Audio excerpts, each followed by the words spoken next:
बताएगा क्या है ये डिटेल इसके बारे में?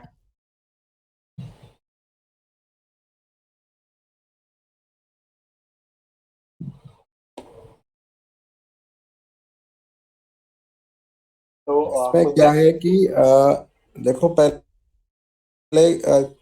जो लेबर्स, फॉर एग्जांपल लेबर्स हैं और अपना ओनर है, ठीक है।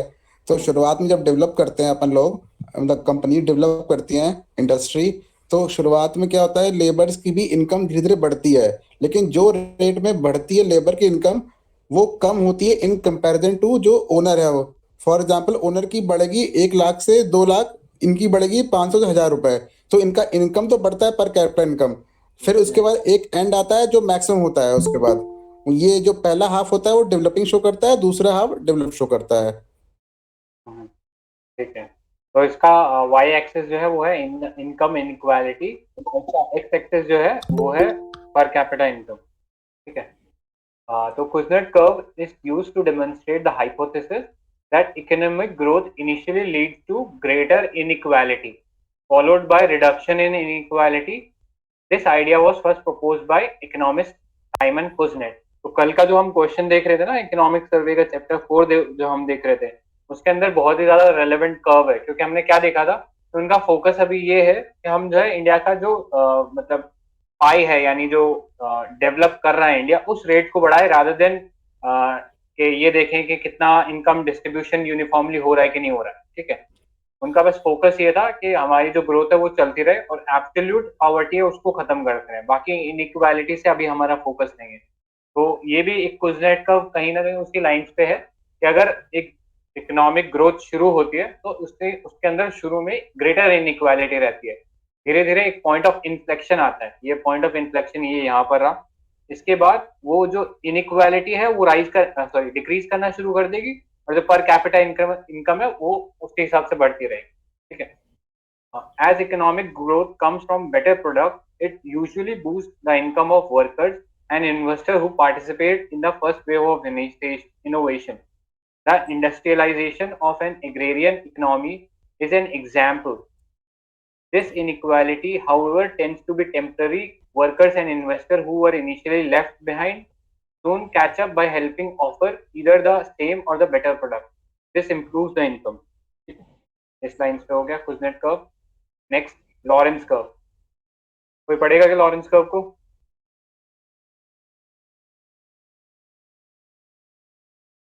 मैं पढ़ लेता हूँ। Lorentz curve is a way of showing distribution of income or wealth within an economy.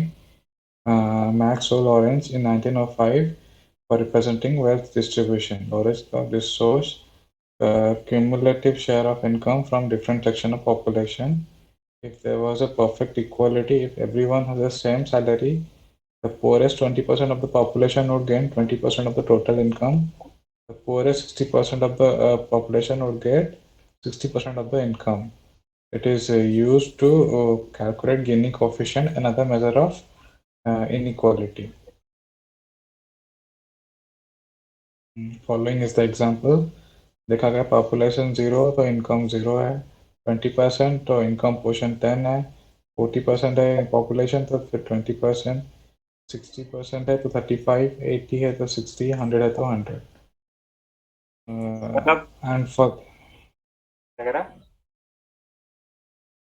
ठीक है, तो मतलब लास्ट 20% के अंदर 40% इनकम प्रोपोर्शन दिखा रहा है, तो कहीं ना कहीं एक तरीके से इनइक्वालिटी का जो रेशियो है ना वो चीज दिखाता है कि जो कुछ बहुत ही छोटा सेगमेंट होता है उसके पास कितनी ज्यादा इनकम होता है।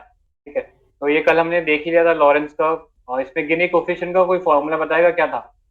A/A+B। Plus B. करेक्ट। तो ये इसमें ये जो लाइन ऑफ इक्वालिटी है और जो हमने ग्राफ बनाया है उसके बीच का जो एरिया वो ये हो जाएगा, और ये वाला जो बाकी जो एरिया बचता है वो बी हो जाएगा। ठीक है। तो ए अपॉन ये ए प्लस। A1 है ए और यहाँ पे A2 है B. Correct. Correct. Line of equality के मतलब जब बराबर, मतलब अगर हम एक्स एक्सिस के ऊपर क्यूमुलेटिव परसेंटेज ऑफ पॉपुलेशन लगा दें और वाई एक्सिस पे क्यूमुलेटिव पोर्शन ऑफ इनकम लगा दें, तो अगर परफेक्ट यूनिफॉर्मिटी रहेगी तो ये कहने का मतलब जितनी पॉपुलेशन है उसी हिसाब से इनकम भी होगी। लेकिन अगर मतलब रियल लाइफ में देखें तो ऐसा नहीं होता। ज्यादातर जो पॉपुलेशन होती है बहुत ही छोटे सेगमेंट ऑफ क्या बोलते हैं पीपल के पास होती है। ठीक है, तो ग्राफ हमेशा इस तरह का ही बनता है, और जीरो जब होता है तो वो होता है परफेक्ट इक्वालिटी, और जब वो वन की तरफ होता है तो परफेक्ट इनइक्वालिटी होती है। राइट, और गिनी कोफिशिएंट हमने देख लिया। यूजेस क्या है लॉरेंस कर्व के? can be used to show the effectiveness of government policy to help redistribute income. The impact of a particular policy introduced can be shown with the help of Lorentz curve. How the curve has moved closer to the perfect equality line post implementation of that policy. ठीक है, कोई policy अगर हमने बनाई और उसके बाद अगर हम देखते हैं कि चेक कर सकते हैं कि क्या उससे इनकम रीडिस्ट्रीब्यूट हुआ है, तो उसके काम आ सकता है Lawrence curve. It is one of the simplest representative of inequalities. Next, it shows the distribution of wealth of a country among different percentages of population with the help of graph, which helps many businesses in establishing their target basis. Right. Next, Gini coefficient ये हमने देख ही लिया। Environmental coordinate ये कोई पढ़ेगा? Environmental coordinate curve suggests the economic development initially leads to deterioration in the environment, but after a certain level of economic growth, society begins to improve its relationship with the environment and the level of environmental degradation reduces. मतलब same line पे ही है Kuznets, but इस बार यहाँ पर environmental degradation आ गया Y axis पे। हमने इससे पहले इनइक्वालिटी देखा था वाई एक्सिस पे कुजनेट कर्व के अंदर, और एनवायरमेंटल कुजनेट कर्व में यहाँ पे एनवायरमेंटल डिग्रेडेशन आ गया। बेसिकली एक तरीके से जस्टिफाई कर सकते हैं कि अगर डेवलपिंग कंट्रीज पॉल्यूट कर रहे हैं तो वो कहीं ना कहीं जस्टिफाइड है अपने करने पे, क्योंकि इनिशियली वो एनवायरमेंट को बिना डिग्रेड किए प्रोग्रेस नहीं कर पाएंगे। बट वंस दे अचीव मतलब एक sufficient level of economic development हो जाता है, तो वहां पर फिर वो फोकस करना शुरू कर सकते हैं, या फिर उनका जो रिलेशन है एनवायरमेंट के साथ वो इम्प्रूव हो सकता है। ठीक है, तो ये कुजनेट कर्व हो गया, ये दोनों कुजनेट कर्व इंपॉर्टेंट हो जाते हैं। एंड लैफर कर्व ये कोई पढ़ेगा? मैं पढ़ देती हूँ। The Laffer curve states that if tax rates are increased above a certain level, then tax revenue can actually fall because higher tax rates discourages people from working. The curve was developed by economist Arthur Laffer to show the relationship between tax rates and the amount of tax revenue collected by government. The curve is used to illustrate Laffer's argument that sometimes cutting tax rates can increase total tax revenue. तो जैसे ठीक है पढ़ देती हूँ। So Laffer states that cutting taxes could in theory lead to higher tax revenue. So it starts from the premise that if tax rates are zero, then government gets zero revenue. Equally, if tax rates are 100%, then the government would also get zero revenue because there is no point in working. Correct. सब कुछ देना ही पड़ जाएगा तो फिर आदमी काम क्यों करेगा? Correct. If tax rates are high, very high, then they are cut. If it can create an incentive for business to expand and people to work longer. This boost to economic growth will lead to higher tax revenues, higher income tax and corporation tax, and also VAT. The importance of this theory is that it provides an economic justification for the politically popular policy of cutting tax rates. तो ये जो curve है, ठीक है समझा। तो ये जैसे कर्व है तो ये जो रेवेन्यू का मैक्सिमाइजिंग पॉइंट है, तो अगर जैसे जैसे टैक्स रेट बढ़ाएंगे तो एक पॉइंट तक टैक्स रेवेन्यू आता रहेगा, बट जैसे जैसे टैक्स की इंक्रीज होता जाएगा स्लैब वगैरह, जैसे 50 और इतना इतना, तो आदमी सोचेगा ही नहीं काम करने का, क्योंकि वहाँ पे उसको कम बेनिफिट मिल रहा है, तो इसकी वजह से टैक्स रेवेन्यू कलेक्शन भी कम होता जाएगा। तो दिस शोज या तो मतलब वो ये करेगा कि काम करना बंद कर देगा, या दूसरा वो करेगा टैक्स चोरी करना शुरू कर देगा। मेनली टैक्स अवॉइड ही करेगा ना, टैक्स अवॉइडेंस करना शुरू कर देगा, तो वो बेनिफिशियल नहीं है। एक सर्टेन अमाउंट ऑफ टैक्स। दूसरा इसका कॉन्सिक्वेंसेस ये है कि कि अगर टैक्स रेट बहुत ज़्यादा होंगे तो फिर वो गवर्नमेंट को ना देके उन लोगों को दे देंगे जो इनको हेल्प करेंगे टैक्स अवॉइडेंस में, क्योंकि गवर्नमेंट के ब्यूरोक्रेट्स होते हैं, अगर बहुत हाई है तो इससे अच्छा कि उन्हीं को लोग ब्राइब दे दो, कम हो जाएगा तो दोनों का फायदा, विन विन सिचुएशन हो जाएगी। इसलिए करेक्ट करेक्ट। गवर्नमेंट को रखना ही कम पड़ता है। अभी कॉर्पोरेट टैक्स अभी इसीलिए थोड़ा 15% सेट किया गया है जो स्टार्टअप्स हैं, और 22% शायद नॉर्मल के लिए है समय इंडिया में। Correct correct. वो बेसिकली जैसा वो करते थे ना, मतलब इंडिया से निकाल के अपने बिजनेसेस छोटी छोटी कंट्रीज में, मॉरिशस वगैरह में डाल देते थे, एक तरीके से टैक्स हेवन कंट्रीज में। हाँ बट अब क्या है बेस्ट। कि हाँ, वो रिसेंटली बात चल रही है ना G7 में, yes global minimum corporate tax करके, तो एक यस। यूनिफॉर्म उससे आ जाएगा, तो उससे थोड़ा एक रिलीफ मिलेगा। तो ये था लेफर बेसिकली वो curve. Base erosion profit shifting होता है ना, कि अगर कोई कंपनी अपनी, हमारे यहाँ भी कोई कंपनी है, वो अपनी कंपनी ऐसी कंपनी जैसे वो है शायद फ्लिपकार्ट है, वो शायद वहाँ पर है ना सिंगापुर या फिर रजिस्टर्ड, क्योंकि करेक्ट वहाँ पे टैक्सेस काफ़ी कम है। अगर यहाँ पे टैक्सेस कम होते तो इंडियन गवर्नमेंट को बहुत फ़ायदा होता, क्योंकि इतने टैक्सेस वो लोग देते नहीं, वहाँ 5% टैक्स है या शायद, तो उसका नुकसान हो रहा है इंडियन गवर्नमेंट को। Correct correct. ठीक है, तो ये था लेफर कर्व। मतलब बेसिकली टैक्स रेवेन्यू और टैक्स रेट के बीच का रिलेशनशिप बताता है कि एक पॉइंट के बाद अगर टैक्स बढ़ता है तो उससे फिर टैक्स रेवेन्यू नहीं बढ़ने वाला। Then next is Phillips curve, ये काफी इंपॉर्टेंट है, पढ़ दो यार कोई। So the Phillips curve is an economic concept developed by A.W. Phillips. It states that inflation and unemployment have a stable and inverse relationship. The theory claims that economic growth comes inflation, which in turn should lead to more jobs and less unemployment. Okay? However, the original concept have been somewhat disproven empirically due to the occurrence of stagflation in 1970s, when there are high levels of both inflation and unemployment. Correct. Stagflation भी define कर दिया है कि जहाँ पे high level of inflation भी है और अनएम्प्लॉयमेंट भी है। ठीक है, तो ये एक तरीके से इसके मतलब अगेंस्ट में है फिलिप्स कर्व की वाली सिचुएशन। और कई बार कहते हैं कि इंडिया जैसे स्टैगफ्लेशन से सफर कर रहा है। ठीक है, तो ये अपन देख रहे हैं जैसे जैसे इन्फ्लेशन बढ़ रहा है, ये क्या नाम बोलते हैं, अनएम्प्लॉयमेंट जो है वो कम हो रहा है। अनएम्प्लॉयमेंट यहाँ पे एक्स एक्सिस पे है और इन्फ्लेशन यहाँ पे वाई एक्सिस पे है। तो जैसे जैसे इन्फ्लेशन बढ़ रहा है, जो रेट ऑफ अनएम्प्लॉयमेंट है वो भी डिक्रीज डाउन हो रहा है। लेकिन अब हमने देखा है कि बहुत सारी चीजें ऑटोमेटेड हो गई हैं, या फिर स्टैगफ्लेशन जैसी कई बार सिचुएशन हो जाती है। तो इस केस में ये एक तरह से ये जो कर्व है फिलिप्स कर्व, ये फेथफुल नहीं रहता है। की टेक ये अवेज। हाँ बोलो। ये एक बार ऊपर वाला दिखाना, कॉस्ट पुश, और ये how does inflation work? Inflation represents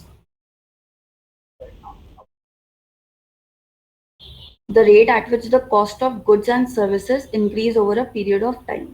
तो तीन तरीके के हैं, demand pull, cost push and built in. तो डिमांड पुल में है एक्सक्लूसिव स्नीकर्स $100 नहीं, $150 में। When demand for goods and services exceeds production capacity. मतलब ठीक है। लेने वाले ज्यादा हैं इस केस पे देन द अमाउंट सप्लाई, उस केस में ऑटोमेटिकली वो डिमांड फुल हो जाएगा। जैसे वैक्सीन ले लो, अभी का केस में सप्लाई कम है बट लेने वाले ज्यादा है, तो एक तरीके से वो सेलर डोमिनेटेड मार्केट है, तो फिर वो सेलर अपने हिसाब से उसको इंक्रीज कर सकता है रेट। नेक्स्ट है कॉस्ट पुश। तो बलून्स $5 के थे, अब $10 के हो गए हैं, और हीलियम वाले $20 के। when production cost increases prices. यहाँ पे हीलियम का जो कॉस्ट था वो 10 से 20 हो गया। अब जब इनपुट कॉस्ट ही इंक्रीज हो गया तो ऑटोमेटिकली जो आउटपुट होगा वो भी इंक्रीज हो जाएगा। तो वो चीज कॉस्ट पुश इन्फ्लेशन हो गया है। जैसा पेट्रोल से बनने वाला कोई प्रोडक्ट ले लो, जैसे कई प्लास्टिक का अगर इंडस्ट्री की बात करें तो वो तो सारे पेट्रोलियम प्रोडक्ट्स के आउटपुट पे ही चलता है। अगर पेट्रोल महंगा होता है तो कंसिक्वेंटली वो प्लास्टिक आइटम्स भी महंगे हो जाएंगे। तो एक तरीके से कॉस्ट पुश इन्फ्लेशन हो गया उसके। और थर्ड है built in. As prices rises, wages also rises in order to maintain a living cost.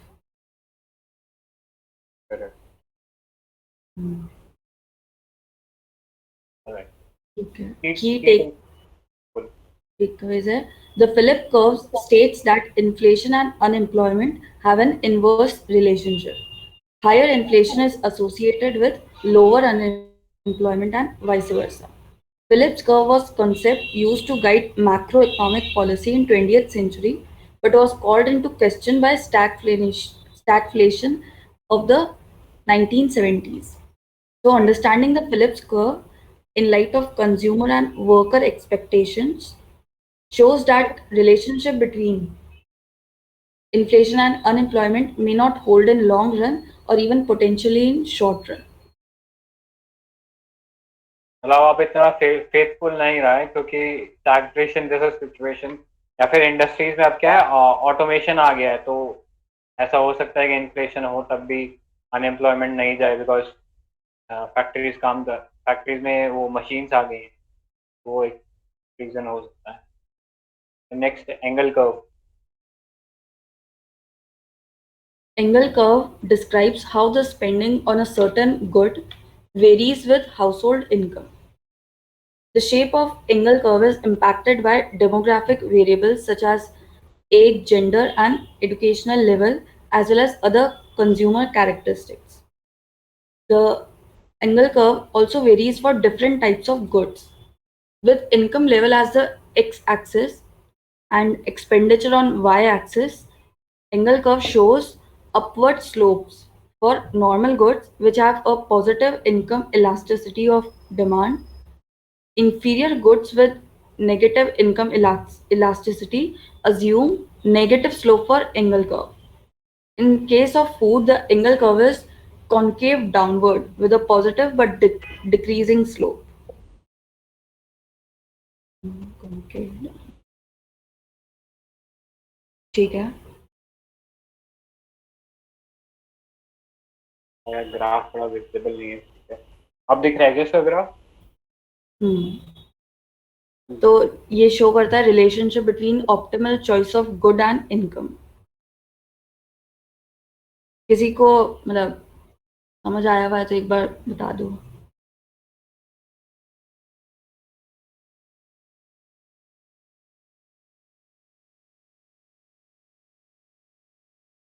किसी को आइडिया है क्या थोड़ा एंगल कर्व का? यार ऊपर तो यही बोल रहा है कि जो पॉजिटिव स्लोप रहेगा गुड नॉर्मल गुड्स के लिए, और जो इंफीरियर गुड्स हैं उनके लिए डाउनवर्ड स्लोप हो जाएगा। देखो इसमें वही दिखा रहा है पहले वाला केस में। हाँ पहले वाला केस वो वाला जिसमें नॉर्मल गुड्स गुड इनकम है तो एक पॉजिटिव स्लोप है। ये दूसरा वाला कर नहीं बोल रहा हूँ, जो कॉनकेव वाला। कॉनकेव वाले में अगर आप इनिशियली देखें ना तो इनकम बढ़ रही है, तो उसी के साथ जो नॉर्मल गुड्स है उनकी जो डिमांड है या उनका जो कंजम्पशन है वो बढ़ रहा है, ठीक है।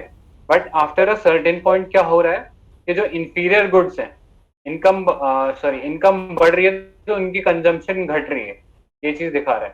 तो बहुत सारे फैक्टर्स के ऊपर एंगल कर्व डिपेंड करेगा, जैसे कि demographic variable such as age, gender, educational level, ठीक है। ये सब डिसाइड करेंगे कि आप वो वहाँ का जो डेमोग्राफिक पॉपुलेशन है वो कैसे कंज्यूम करता है, ठीक है। किसी को नॉर्मल गुड्स और इंफीरियर गुड्स का एग्जांपल बता है, उससे बेटर समझ में आ जाएगा। नॉर्मल गुड्स का हो सकता है डालडा और इसका हो सकता है सनफ्लावर वाला। मतलब वो थोड़ा लग्जरी हो गया ना, एक और लग्जरी गुड्स भी होते हैं शायद, नॉर्मल में ऐसे ही होगा ना।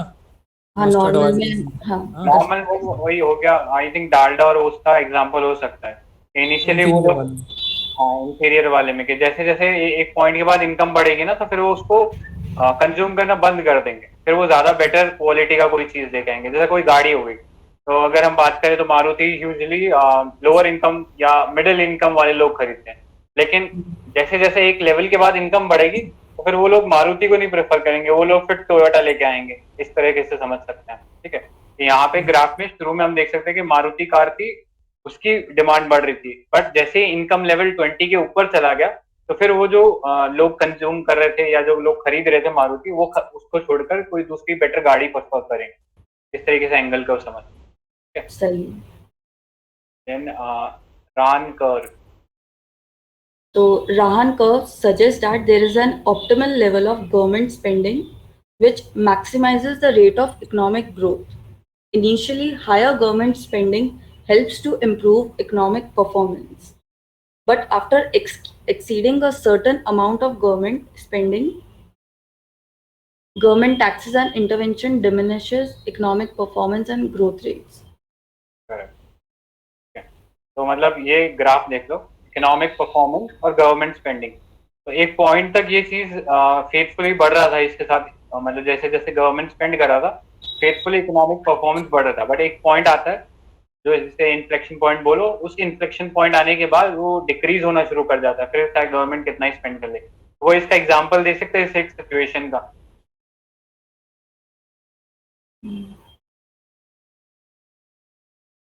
मुझे लगता है कि वो जो स्पेंडिंग करती है गवर्नमेंट, अगर एक्सपेंड नॉर्मल रेवेन्यू एक्सपेंडिचर जिसमें ज़्यादा से ज़्यादा सब्सिडी और टैक्सेस पे जाता है, एक समय के बाद वो फिर हेल्प नहीं करती ग्रोथ में। लोग मतलब वो उसके लेजी हो जाते हैं, तो वो इकोनॉमिक परफॉर्मेंस में हेल्प नहीं करती है। हो सकता है मुझे जर्मनी का एग्जांपल ले सकते हैं कि वो कैसा नोट प्रिंट करने लग गया था, और एक पॉइंट के बाद वो इतना ज्यादा इन्फ्लेशन हो गया कि फिर उससे कोई इकोनॉमिक परफॉर्मेंस में हेल्प नहीं हुआ उसको, और फिर वो मतलब एक तरीके से कह सकते हैं कि बिल्कुल डाउन में चला गया था इकोनॉमिक परफॉर्मेंस जर्मनी का। वो फ्रांस वर्ल्ड का वॉर एग्जांपल ले सकते हैं ना, फ्रेंच रेवोल्यूशन वाला। तो उस समय भी देखा गया था ना, वही बहुत सारे बेस्ट हाँ, प्रिंट। वो तो आई थिंक वो स्टेबिलिटी का एक कारण था वहां पे, तो पॉलिटिकल स्टेबिलिटी नहीं थे ना, उसके कारण वो चीज हो गया था। इसमें यूबीआई भी बोल सकते हैं, यूनिवर्सल बेसिक। हाँ, मतलब बेसिक इनकम अगर जब तक मिलती रहेगी तो एक तरीके से तो ये तो सिक्योरिटी है, but after some time people will think कि बेसिक तो आ ही रहा है तो व्हाई वर्क। हाँ, मतलब बेसिक इनकम आप इतनी नहीं दे दो कि लोग काम करना छोड़ दें। ये उस अच्छा, पेंशन जैसे जापान में अगर वो जो अभी समय वहाँ पर डेमोग्राफिक डिविडेंड देखें तो वहाँ पे अधिकतर एल्डरली रह गए। तो गवर्नमेंट खूब ज़्यादा इन्वेस्ट कर रही है, लेकिन फिर भी इकोनॉमिक परफॉर्मेंस नहीं है। मतलब most of the developed country में इस समय यही प्रॉब्लम है ना। कि अगर देखो तो स्पेंडिंग वो लोग मतलब इकोनॉमिक परफॉर्मेंस जीडीपी का ग्रोथ रेट देखो तो 3 4 2% ऐसे है। They are very highly developed.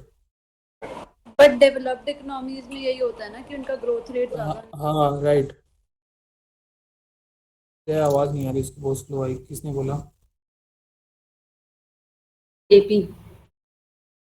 और क्या बोला, सुना ही नहीं पड़ा।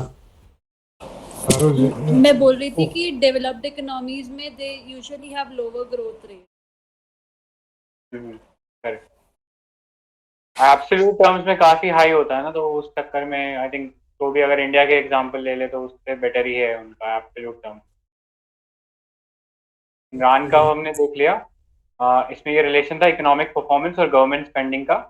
फिर वेज कर्व है और बेवरेज कर्व है, रेट एचपी कर्व है, ऑफर कर्व है, जे कर्व है। आई थिंक इन सबको नेक्स्ट में कर लेते हैं, आज अपना टॉपिक शुरू कर लेते हैं, लेट हो जाएगा नहीं तो, है ना। तो अपन यहाँ पे स्टॉप कर रहे हैं। वेज कर्व कल करना है, ठीक है। का पीडीएफ में डाल दूंगा उस पर। क्वेश्चन पे आते हैं। Question number 4। consider the following statements. The objective of the National Renewal Fund set up in February 1992 were to give training and counseling for workers affected by retrenchment of VRS, redevelopment of workers. पुराना question लग रहा है यार ये तो। सुना है किसी ने इसके बारे में, रिन्यूअल फंड? Skip. ये नहीं आने वाला है। आंसर देख लेते हैं। क्वेश्चन नंबर 4 आना है। 4 का B is the answer. B में बहुत 1 and 2 है। Non-National Renewable Fund was set up in February 1992. Objective of National Renewal Fund. The main objective of the National Renewal Fund was to provide social safety net to the workers who are likely to be affected by the technological upgradation and modernization in Indian industry. The objectives were to be achieved as follows: to provide assistance to firms to cover the cost of retaining and redeployment of the employees arising as a result of modernization, technological upgradation of existing capacity, and from industrial restructuring. ठीक है, अभी भी I think कोई scheme चलाया है government ने इस type का, किसी को याद है क्या?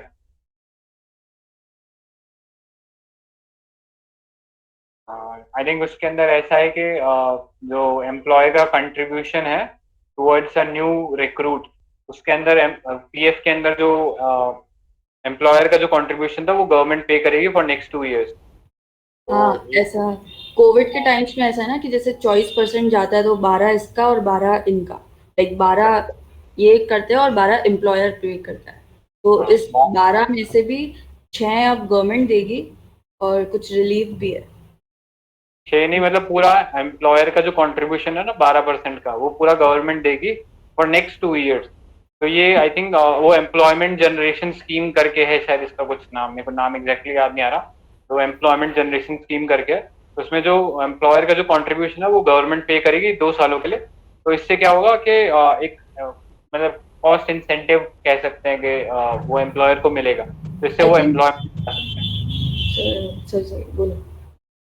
यही था। तो पर ये सबके लिए था या कुछ नंबर ऑफ एम्प्लॉयर्स तो कुछ वो था, Time इसमें कोई lower कैप था? ज्यादा होती है। It was not 1000 applicable on employers every था, ऑर्गेनाइजेशन। 1000 employers था लिमिट। 1000 एम्प्लॉयज था और एक स्पेसिफिक टाइम पीरियड था, आई थिंक अक्टूबर से लेके कुछ ईयर अभी उसके अंदर ही था ये स्कीम। ये पेंशन वाली ही बात हो रही है ना, ईपीएफओ वाली। ईपीएफओ पेंशन थोड़ी होता है, पेंशन अलग होता है। ईपीएफओ तो प्रोविडेंट प्रोविडेंट फंड हो गया, फिर जब आप जॉब छोड़ोगे तो आपके अकाउंट में काफी सारा पैसा होगा। Okay okay sorry. देन हाँ, इसका ऑब्जेक्टिव हमने देख लिया, काफी सिमिलर लाइंस पे है। By providing assistance to firm to cover the cost of retaining and redeployment of employees arising as a result of modernization and technological upgradation of existing capacities and from industrial restructuring. B, by providing funds for compensation to employees affected by restructuring or closure of industrial unit both in public and private sectors. ठीक है, by providing funds for employment generation in the organized and unorganized sectors in order to provide a social safety net for labor. Then the government included two schemes: voluntary retirement scheme for central public sector undertaking and retraining scheme for rationalized worker in organized sector। ठीक है, ये दोनों schemes, ये voluntary तो retirement public sector undertakings में होती है, ये अपने को पता ही है। और ये रीट्रेनिंग वाला है कि अगर एक इंडस्ट्री कि बहुत ज्यादा मतलब लोगों को निकाल रही है, एक सर्टेन अमाउंट ऑफ लोगों को निकाल रही है, तो उसको ये भी इंश्योर करना है कि उनकी रीट्रेनिंग हो। ठीक है, उनको बस निकाल के ऐसे पटक ना दे, उनको इस तरीके से ट्रेन करना है कि वो अगर निकले भी तो कहीं और जाके उन्हें थोड़ा बहुत वो मिल ही जाए कहीं ना कहीं एम्प्लॉयमेंट। तो एनआरएफ वाज अबॉलिश्ड इन 2000, तो कोई मतलब ही नहीं था इसको पढ़ने का, बट हाँ पास्ट रिलेवेंस देख लिया। Question number 5। With reference to the Stand Up India scheme, which of the following statement is correct? Its purpose is to promote entrepreneurship among SC, ST and women entrepreneurs. It provides for reliance through SIDBI, refinance through SIDBI. ठीक, बताओ भाई ये इसका क्या answer होना चाहिए? पहला तो सही है। दोनों सही हैं। हाँ, दोनों ही सही लग रहे हैं, सिडबी है। और इसमें एक शायद एक वो था ना कि एटलीस्ट एक वुमेन एक एससी उसको लोन देगी बैंक, ये सब था ना। करेक्ट तो करेक्ट, हमने board I of think directors में। हाँ हमने शायद ये आई थिंक पीटी में देखा था शायद, ना देखा था। ये देखा क्वेश्चन था। Number 4। Stand Up India scheme is for financing SC, ST and or women entrepreneurs. So Department of Financial Service, Ministry of Finance and Government of India ये इस चीज को मैनेज कर रही है। कंपोजिट लोन यानी inclusive of term loan and working capital between 10 lakh and 100 lakh. The rate of interest would be lowest applicable of the bank for that category. Rating should not exceed MCLR plus 3% plus tenor premium. ठीक है, ये एक मतलब ये भी manage कर रखा है कि रेट ऑफ इंटरेस्ट ज्यादा ना हो। The loan is repayable with in 7 years with a maximum moratorium of 18 months। ठीक है, 1.5 साल का मोरेटोरियम रहेगा और उसके बाद लोन को विद इन 7 years कंप्लीट कर देना। Refinance through SIDBI with an initial amount of corpus of 10,000 crore। ये चीज है। Creation of a corpus of 5,000 crore for credit guarantee through NCGTC National Credit Guarantee Trust Corporation. Then applicant of the loan under this scheme should be at least 18 years of age. ये तो ठीक है, common sense. At least 50% of the shareholding and control be owned by a borrower of the loan under this scheme. ठीक है, अगर कोई ST या women अगर पार्टनरशिप में कर रहा है ना, ये कोई भी वेंचर कर रहा है, तो उसमें उसका मेजोरिटी स्टेक होना चाहिए. ऐसा नहीं कि 10% लेके और आप सस्ता लोन लेने लग जाओ. ठीक है, तो वो चीज इंश्योर करना है कि वुमेन या फिर ST का इसमें मेजोरिटी स्टेक होना चाहिए. ठीक है, आई थिंक इसमें एक सवाल बन सकता है, क्या इसमें एग्रीकल्चरल लोन प्रोवाइडेड होता है एग्रीकल्चर एक्टिविटीज के लिए? नहीं. मुझे लगता नहीं होगा यार. एग्रो इंडस्ट्रीज के लिए अगर एंटरप्रेन्योरशिप होगा तो होगा, क्योंकि वो एंटरप्रेन्योरशिप के लिए है ना. हाँ, मतलब कुछ अलाइड नहीं देता है. क्या? एग्रीकल्चर एंड अलाइड एक्टिविटीज नहीं है. हाँ, वो तो ऑलरेडी उसमें आ जाता है ना. प्राइमरी हाँ. कौन सा यार, वो जो 18-30% है बैंक में देती है ना, प्राइमरी सेक्टर स्कीम में आ जाता है ना वो. हाँ, वो प्राइमरी सेक्टर स्कीम, तो ये याद रखना रूरल एग्रीकल्चर के लिए ये स्कीम नहीं है. हाँ, ऐसा हो सकता है कि आप एग्रीकल्चर रिलेटेड कोई मॉडर्नाइजेशन स्कीम कर रहे हो, कि कोई एग्रीकल्चर बेस्ड टूल्स की कोई आपने वो बनाई है, तो उस चीज में आपको अलाउड रहेगा. अदरवाइज एग्रीकल्चर और उसके अलाइड एक्टिविटीज के लिए इसके अंदर लोन नहीं है. ठीक है, चलते हैं question number 6. Pradhan Mantri Mudra Yojana is aimed at bringing small entrepreneurs into formal financial system, providing loans to poor farmers cultivating at particular crops, providing pension aid to old and destitute person, funding the voluntary organization involved in the promotion of skill development and employment generation. D होगा. Option A ना, मुद्रा. हाँ वही ये होगा ना. हाँ ए होगा. सॉरी हाँ, एंटरप्रेन्योर्स के कितने टाइप के लोन होते हैं सर? 3 टाइप के होते तीन थे ना. टाइप के होते हैं ना. शिशु. किशोर और एक तरुण. 50,000 से 5 लाख तक शायद, उसके बाद 5 लाख से ऊपर. अभी चेंज किया है ना कुछ. अभी शायद कुछ चेंज हुआ है शायद. हाँ हुआ है. हुआ है भाई, ड्यूरिंग कोविड 2020 में कुछ चेंज हुआ है यार. हाँ चेंज हुआ है क्या? देखते हैं क्या? हाँ चेंज हुआ है. पिछले साल मैंने लिख के कहीं रखा. हाँ चेंज तो हुआ है, देख लो. हाँ.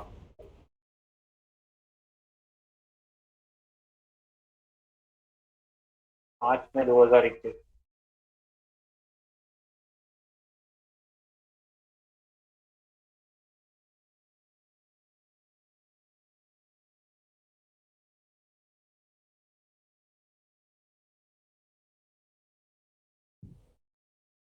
ठीक है, लॉन्च 2015 में. Loans up to 10 lakh to non corporate non farm micro enterprise. ठीक है, यहाँ पे भी नॉन फार्म वाला आइडिया है मुद्रा के अंदर भी. Mudra which stands for micro unit development and refinance agency limited is a financial institution setup by government और to provide funding to non corporate small business sector through various last mile financial institutions like banks, NBFCs, MFIs. Mudra does not lend directly to micro entrepreneurs and individuals. Directly नहीं land करता, through banks आते हैं इनको पैसा. शिशु किशोर तरुण.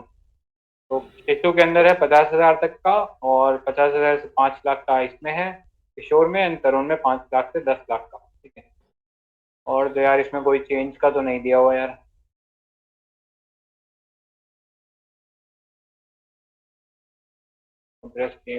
नहीं यार, और तो कुछ नहीं है. किसी को हो तो बता देना इसके अंदर. आई थिंक अभी तो कुछ वो एमएसएमई की डेफिनेशन चेंज हुई है कहीं, वो तो नहीं. बट आई थिंक इसका एमएसएमई से तो कोई लेना देना है नहीं ना. इसमें तो वही है कि हाँ नहीं, मेरे को मतलब क्या पता उनको ये लगा. मीडियम को नहीं देता ना, मीडियम इंटरप्राइजेस को नहीं देता, माइक्रो स्मॉल को ही देता है ना. 10 लाख का ही लोन है ना, उसमें क्या ही कर लेगा मीडियम वाला. तो हाँ, एक बार क्वेश्चन आया था ऐसे माइक्रो स्मॉल मीडियम, तो मीडियम को नहीं था. ठीक है, तो वापस आते हैं क्वेश्चन पे. ठीक है, तो ये सब अपने डिटेल्स देख ही ली थी. Any citizen who has a business plan for non-farm income generating activities such as manufacturing, processing, trading, or service sector whose credit need is less than 10 lakh can approach. तो बोल रहे को either a bank, MFI, NBFC for availing of micro ये मुद्रा loan और मुद्रा loan under प्रधानमंत्री मुद्रा योजना और ये 3 टाइप के लोन। क्वेश्चन नंबर 7 पढ़ दो। Question number 7. Among the following, who are eligible to be benefited from Pradhan Mantri National Rural Employment Guarantee Act? Adult members of only of the scheduled caste and scheduled tribe, adult members of below poverty line household, adult member of household of all backward communities, adult members of any household. B होना चाहिए ना, adult members of any. D होना चाहिए। हाँ B, sorry below poverty line वाला ना। नहीं below poverty line वाला थोड़ी है यार। हाँ डी होगा, इंजीनियरिंग डी होगा ना फिर तो। D for dog. बढ़िया ठीक है। 7 का डी है। हाँ पढ़ दो यार कोई एक्सप्लेनेशन। सुनो, स्टैंड अप इंडिया में एग्रीकल्चर अलाइड है। किसमें? स्टैंड अप में। हाँ स्टैंड अप में loans under the scheme is available for only green field project. उसमें है first time venture of the beneficiaries in manufacturing services, agriculture, allied activities और the trading sector. Agriculture है उसमें? हाँ है, इसमें मुद्रा में नहीं है, ये याद रखना। अलाइड एक्टिविटीज में है शायद बोल रही है, एग्रीकल्चर में एग्री अलाइड एक्टिविटीज लिखा हुआ है। एग्री अलाइड लिखा हुआ है क्या? हाँ सीधे एग्रीकल्चर में ना कि लेकिन हाँ मतलब वो डायरेक्टली एग्रीकल्चर से तो नहीं है ये चीज। नहीं होगा, हाँ अलाइड होगा, अलाइड में होगा। एग्रीकल्चर से और कोई रिलेटेड एक्टिविटी है तो उसके लिए लोन देगा, सीधे एग्रीकल्चर के लिए नहीं। हाँ। मतलब पोल्ट्री और जो साइड बाय साइड होता है वो किया जा सकता है, फिशरीज ना, स्टैंड अप के थ्रू। ठीक है राइट। कोई पढ़ दो यार इसका एक्सप्लेनेशन 7 का। नीति पढ़ रहे हो क्या?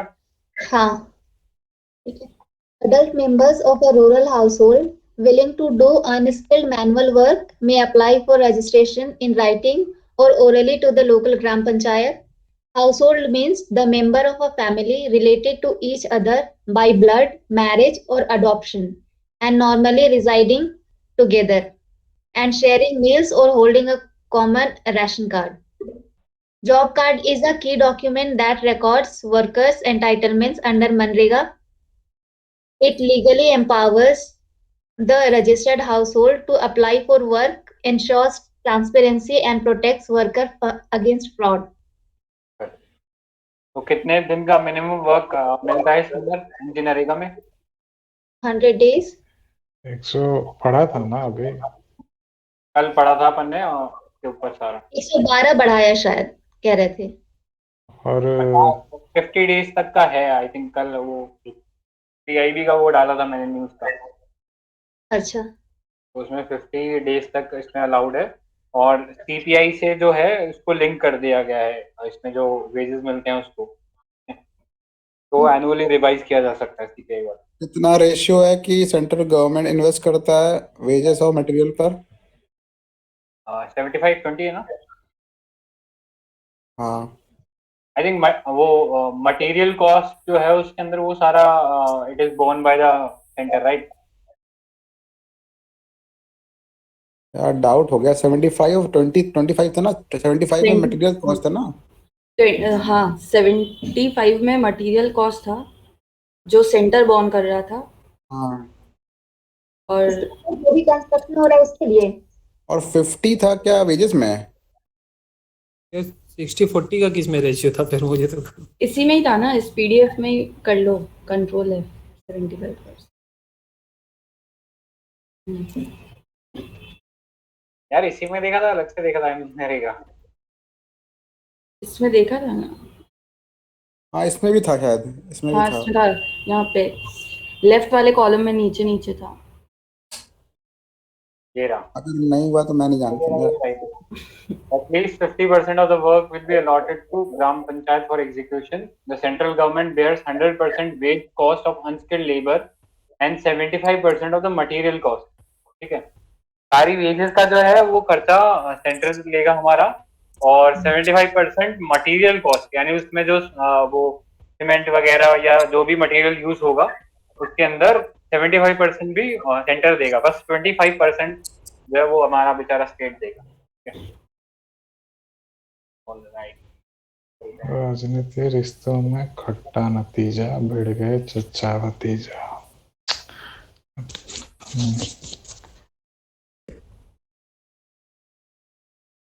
क्या था वो?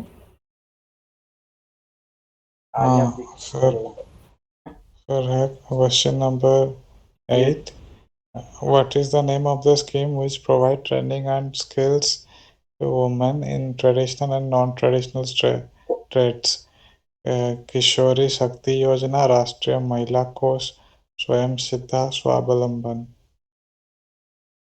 यार नाम से देखो तो इसमें ये लगता है मुझे नाम से तो। सी लग रहा है। नहीं नहीं, मुझे किशोरी शक्ति को तो मुझे लगता है उसको काम कैसे करवाएंगे यार। क्यों? किशोरी तो यंग हो गई। हाँ वही तो, सी लग रहा है। राष्ट्रीय महिला कोष तो नहीं होता, स्वयं डी लग रहा है। स्वावलंबन बनाना मतलब सेल्फ रिलायंस होता है ना, स्वावलंबन, सेल्फ रिलायंस। चलो ठीक है, किसी ने वैसे सी और सुना डी था किसी स्कीम के बारे में? मैंने बस बी के बारे में स्वावलंबन तो सुना एक है। स्कीम भी है ना, अलग से। ऐसे करके बहुत ही स्कीम आ गई हैं, स्वावलंबन, स्वामित्व, पता नहीं कौन कौन स्कीम आ गई हैं। हाँ ऐसे ही बनाते हैं। स्वावलंबन एकदम सही जवाब था जिसने भी दिया, वारक। स्वावलंबन शक्तिमान is जी। अच्छा, Swavlamban is the name of the scheme which provides training and skill to women in traditional and non-traditional trade. Swavlamban NORAD scheme is being implemented by Department of Women and Child Development with partial assistance from Norway since 1982. Kishori Shakti Yojana schemes empower adolescent girls so as to enable them to take charge of their lives. It is viewed as a holistic initiative for the development of adolescent girls. The program, through its intervention, aims at bringing about a difference in the lives of adolescent girls. It seeks to provide them with an opportunity to realize their full potential. Then Rashtriya Mahila Kosh (RKM), established in 1993, is a national level organization as an autonomous body under the aegis of Ministry of Women and Child Development. For socio-economic empowerment of women, the operating model followed by RKM is that of a facilitating agency. RKM provides loan to NGO MFIs as intermediary organization, which on lend to self-help groups of women. Finally, Swayam Siddha is a flagship program of Ministry of Women and Child Development, Government of India. It is integrated women child program initiated in 2001 by merging Mahila Samriddhi Yojana and recasting Indra Mahila Yojana. IMY was first self-help group-based empowerment program of Ministry of WCD, launched in 1995-96 and include other sectoral programs meant for women empowerment. अभी recent में हाँ बोलो। किशोरी शक्ति में exactly क्या कराएगा बताया नहीं ना? नहीं एग्जैक्टली तो नहीं दिया, बस holistic initiative for development of adolescent girl लिख दिया। वही ये सेल्फ डिफेंस एजुकेशन मुझे लगता है स्कूल्स में देना है, यही सब होगा।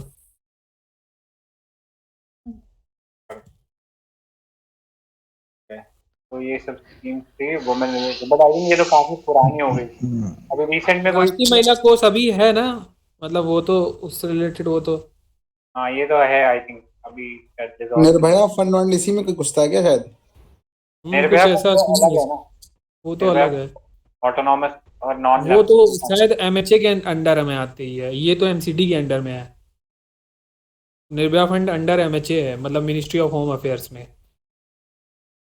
एक बार चेक कर लेना, वैसे यही है शायद। ठीक है, करता है मेरे गवर्नमेंट को।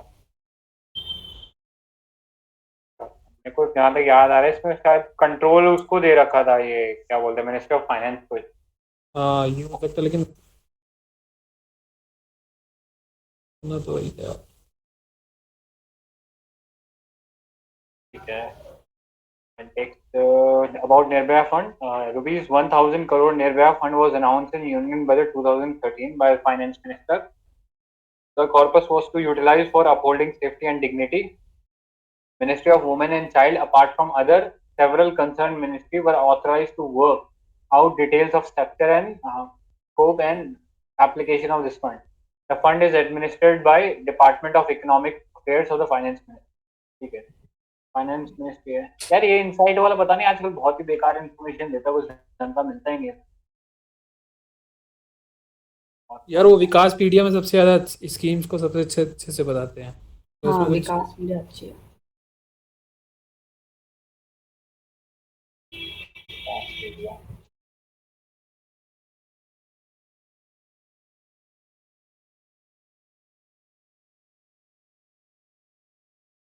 विकास पीडिया वन स्टॉप सेंटर आ रहा है यार, विकास पीडिया पे वो नहीं आ रहा मेरे पे। ऊपर PIB में आया था, तो उसमें भी थोड़ा सा होगा मुझे लगता है, PIB भी था। ये WCD मिनिस्ट्री में देख लो, मिनिस्ट्री में भी सब लिखा होगा ना, पीछे भी था ना। हाँ ये पीडीएफ शायद डाउनलोड कराएगा। अरे वही ज्यादा हो गया फिर तो। आई किसी यूपीएससी निर्भया वाले में ऐसे था ना कि इसको गवर्नमेंट ने हाई कोर्ट या सुप्रीम कोर्ट ने क्रिटिसाइज किया था ना कि इस फंड का यूटिलाइजेशन नहीं हो रहा है ढंग से, काफी डॉर्मेंट पड़ा है फंड इसका। ठीक है, चलो इसको देख लेते हैं। बाईजूस करते ही हो। Nodal agency department of economic affairs under ministry of finance is responsible for administration of the fund, while the women and child ministry is the nodal agency for expenditure from the fund. ठीक है, administration कौन कर रहा है? Finance ministry कर रही है, और इसके अंदर वैसे नोडल एजेंसी एक्सपेंडिचर के लिए women and child development ministry. ठीक है, it is involve in appraising, reviewing and monitoring the progress of those schemes sanctioned under the Nirbhaya Fund. Earlier, it was one of the releasing fund, but now it examines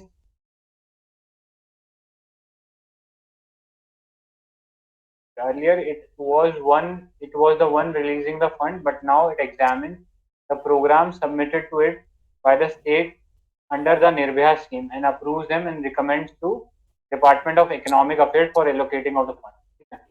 basically women और ये child development वाली जो ministry है वो उन projects को apprise करती है और फिर वो उन्हें आगे डिपार्टमेंट ऑफ इकोनॉमिक अफेयर्स के पास भेजती है।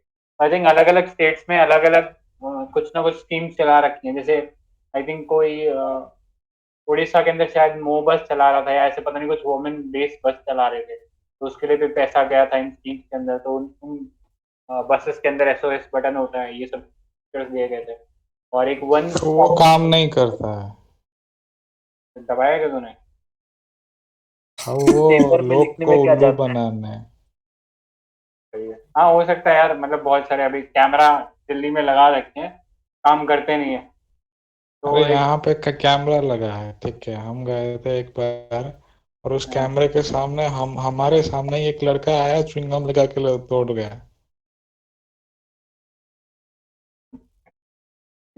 गलत चीज है। ठीक है, तो इसके अंदर कुछ एग्जांपल्स देख लो। 3 schemes have been implemented by Ministry of Women and Child Development. One Stop Center, universalization of women helpline, then Mahila Police Volunteer. Schemes implemented by I think ये वाला कह रहा होगा शायद ये point, ministry of home affairs कुछ schemes implement कर रहा है, फंड को मैनेज नहीं कर रहा। तो उस स्कीम के emergency response support system, central victim compensation fund, तो इसमें से भी पैसा यहाँ से जाता है। ठीक है, राइट, वापस आते हैं अपन इस पे, क्वेश्चन पे चलता है। Question number 9। Question number 9, with reference to the National Rural Health Mission, which of the following, which of the jobs of ASHA, a trained community worker, accompanying women to health facility for antenatal checkup, using pregnancy test kit for early detection of pregnancy, providing information on nutrition, immunization, conducting delivery of baby. 3 तो पक्का है, और नहीं होगा इसमें। 3 option confirm fourth है। क्या है? डी क्या है? D option. डी है ऑल। हाँ तो हाँ। बस एक बात बताओ, फिर आंगनवाड़ी और आशा वर्कर में डिफरेंस क्या होता है? मुझे लगता है कि थर्ड वाला जो है ना, प्रोवाइडिंग इन्फॉर्मेशन और न्यूट्रिशन इम्यूनाइजेशन, ये आंगनवाड़ी करती है ना। नहीं, आशा वर्कर भी तो करती है अभी, जैसे आशा कोविड के वर्कर टाइम भी करती है गांव में। घर घर तो जाकर। हायरिंग में तो- सॉरी, ये होता है कि जो छोटे बच्चे होते हैं ना, 3 साल के से छोटे, जो उनको अर्ली चाइल्डहुड केयर के लिए जगह जगह पे छोटे छोटे स्कूल होते हैं, आसपास के बच्चे वहाँ रजिस्टर्ड होते हैं, वो जाते हैं, उनको मील दिया जाता है, कुछ पढ़ाया जाता है, इस तरह का। तो वो प्रेग्नेंट लेडी और इससे रिलेटेड है। आशा जो है वो ट्रेंड ये होती हैं, हेल्पर होती हैं। एक्रेडिटेड सोशल हेल्थ एक्टिविस्ट बोलते हैं देखो आशा को। तो क्या होता है वो, तो आंगनबाड़ी ऐसे ही होती, बहुत इनफॉर्मल होती, वो घर घर जाके दवाइयाँ बांट देती हैं, जो उनको ज़्यादा नहीं होता। लेकिन आशा थोड़ी ट्रेंड होती हैं, उनको ज़्यादा नॉलेज होती है। तो ये वाला इसमें हो सकता है ना। लेकिन ये डिलीवरी ऑफ बेबी तो नहीं होगा ना, ये नहीं होगा, ये तो काम नहीं करती है ना। तो वो मिडवाइफ्स होती है ना, वो तो उनको बोलते हैं ना। फोर्थ वाला पॉइंट तो नहीं होना चाहिए और थर्ड वाला भी नहीं होना चाहिए अगर, तो लेकिन ऑप्शन नहीं है, तो 1 2 3 हो जाएगा फिर तो। 1 2 3 लग रहा है तेरे को? हाँ, फोर्थ वाला नहीं होना चाहिए ना। आई थिंक ये थर्ड वाला, मुझे लग रहा है कि थर्ड वाला काम नहीं, ये थर्ड वाला तो आंगनवाड़ी में पड़ा था, आई थिंक, प्रोवाइडिंग इन्फॉर्मेशन। लेकिन वही जनरलाइज्ड है तो शायद को हो सकता हो। हाँ, ये भी सही कह रहे हो। काम करती है ना, तो हो सकता है। ठीक है, तो डाउट लग रहा है 1 2 3 उसमें। देखते हैं 9 का। मुबारक हो, आंसर ए है 1 2 3। फोर्थ वाला नहीं है। ठीक है, तो पढ़ दो यार कोई। 9th ना? 9। The role of an ASHA is that of a community level care provider. This includes a mix of tasks: facilitating access to healthcare services, building awareness about healthcare entitlements, especially amongst the poor and marginalized, promoting healthy behaviors, mobilizing for collective action for better health outcomes, and meeting curative care needs as appropriate to the organization of service delivery in that area and compatible with her training and skills. Medical officer लिखा है, वो तो आंगनवाड़ी भी करती है ना। नहीं, आंगनबाड़ी नहीं करती है। आंगनवाड़ी कहाँ से करा लेंगे भाई, वो मिडवाइफ्स होते हैं ना, वो हाँ, midwives। वही मतलब। नहीं, आंगनबाड़ी अलग होता है। भाई आंगनवाड़ी मतलब उनकी सैलरी 4-5 हज़ार रुपये होती है, मतलब ऐसे ही बोल रहे, लेकिन वो उनको ये काम नहीं करवाते हैं। वो बहुत ही, वो ये सब जो बच्चों के लिए जो वो होते हैं ना, किट्स होती हैं और ये खाने का होता है जो उनके अंडर में होता है, उनको शायद बांटते हैं, और दवाइयाँ भी बांटती हैं वो लोग, जो प्रेग्नेंट लेडीज होती हैं जो बीपीएल वर्क से। Okay, thank you. 3 तरह की होती है, आंगनवाड़ी होती है, आशा होती है, और एक ऑक्सिलरी मिडवाइफ होती है। हाँ, वो एएनएम जो बोलते हैं ना। Nurse midwife. हाँ, राइट। ठीक है, यहाँ पे आई थिंक थोड़ा इसमें सही दिया हुआ है। ये देख लो, comparison between ASHA, AWW and ANM। मैं पढ़ देती हूँ। अरे ये थोड़ा डिफरेंट है। आंगनवाड़ी, अच्छा आंगनवाड़ी AWW वाली हो गई, आंगनवाड़ी वर्कर, और आशा हमने देख लिया, और ANM ऑक्सिलरी नर्स मिडवाइफ। ठीक है, ऑलरेडी 1 सेकंड में तो देना, बढ़िया दिख रहा है ना अब? मुझे ज़्यादा बढ़िया दिख रहा है। बेस्ट ज्यादा हो गया। जनरल लगे। हाँ ठीक है, अब पढ़ हाँ लो। ठीक। तो आशा स्कीम है national rural health mission by ministry of health and family welfare. ठीक है। आंगनवाड़ी है by integrated child development scheme by ministry of women and child development, और ऑक्सिलरी मिडवाइज है national rural health mission by ministry of health and family welfare. तो आशा और मिडवाइज आते हैं family welfare के अंदर, हेल्थ से रिलेटेड, ठीक है। ठीक है। और ये आंगनवाड़ी जो है वो ministry of women and child development.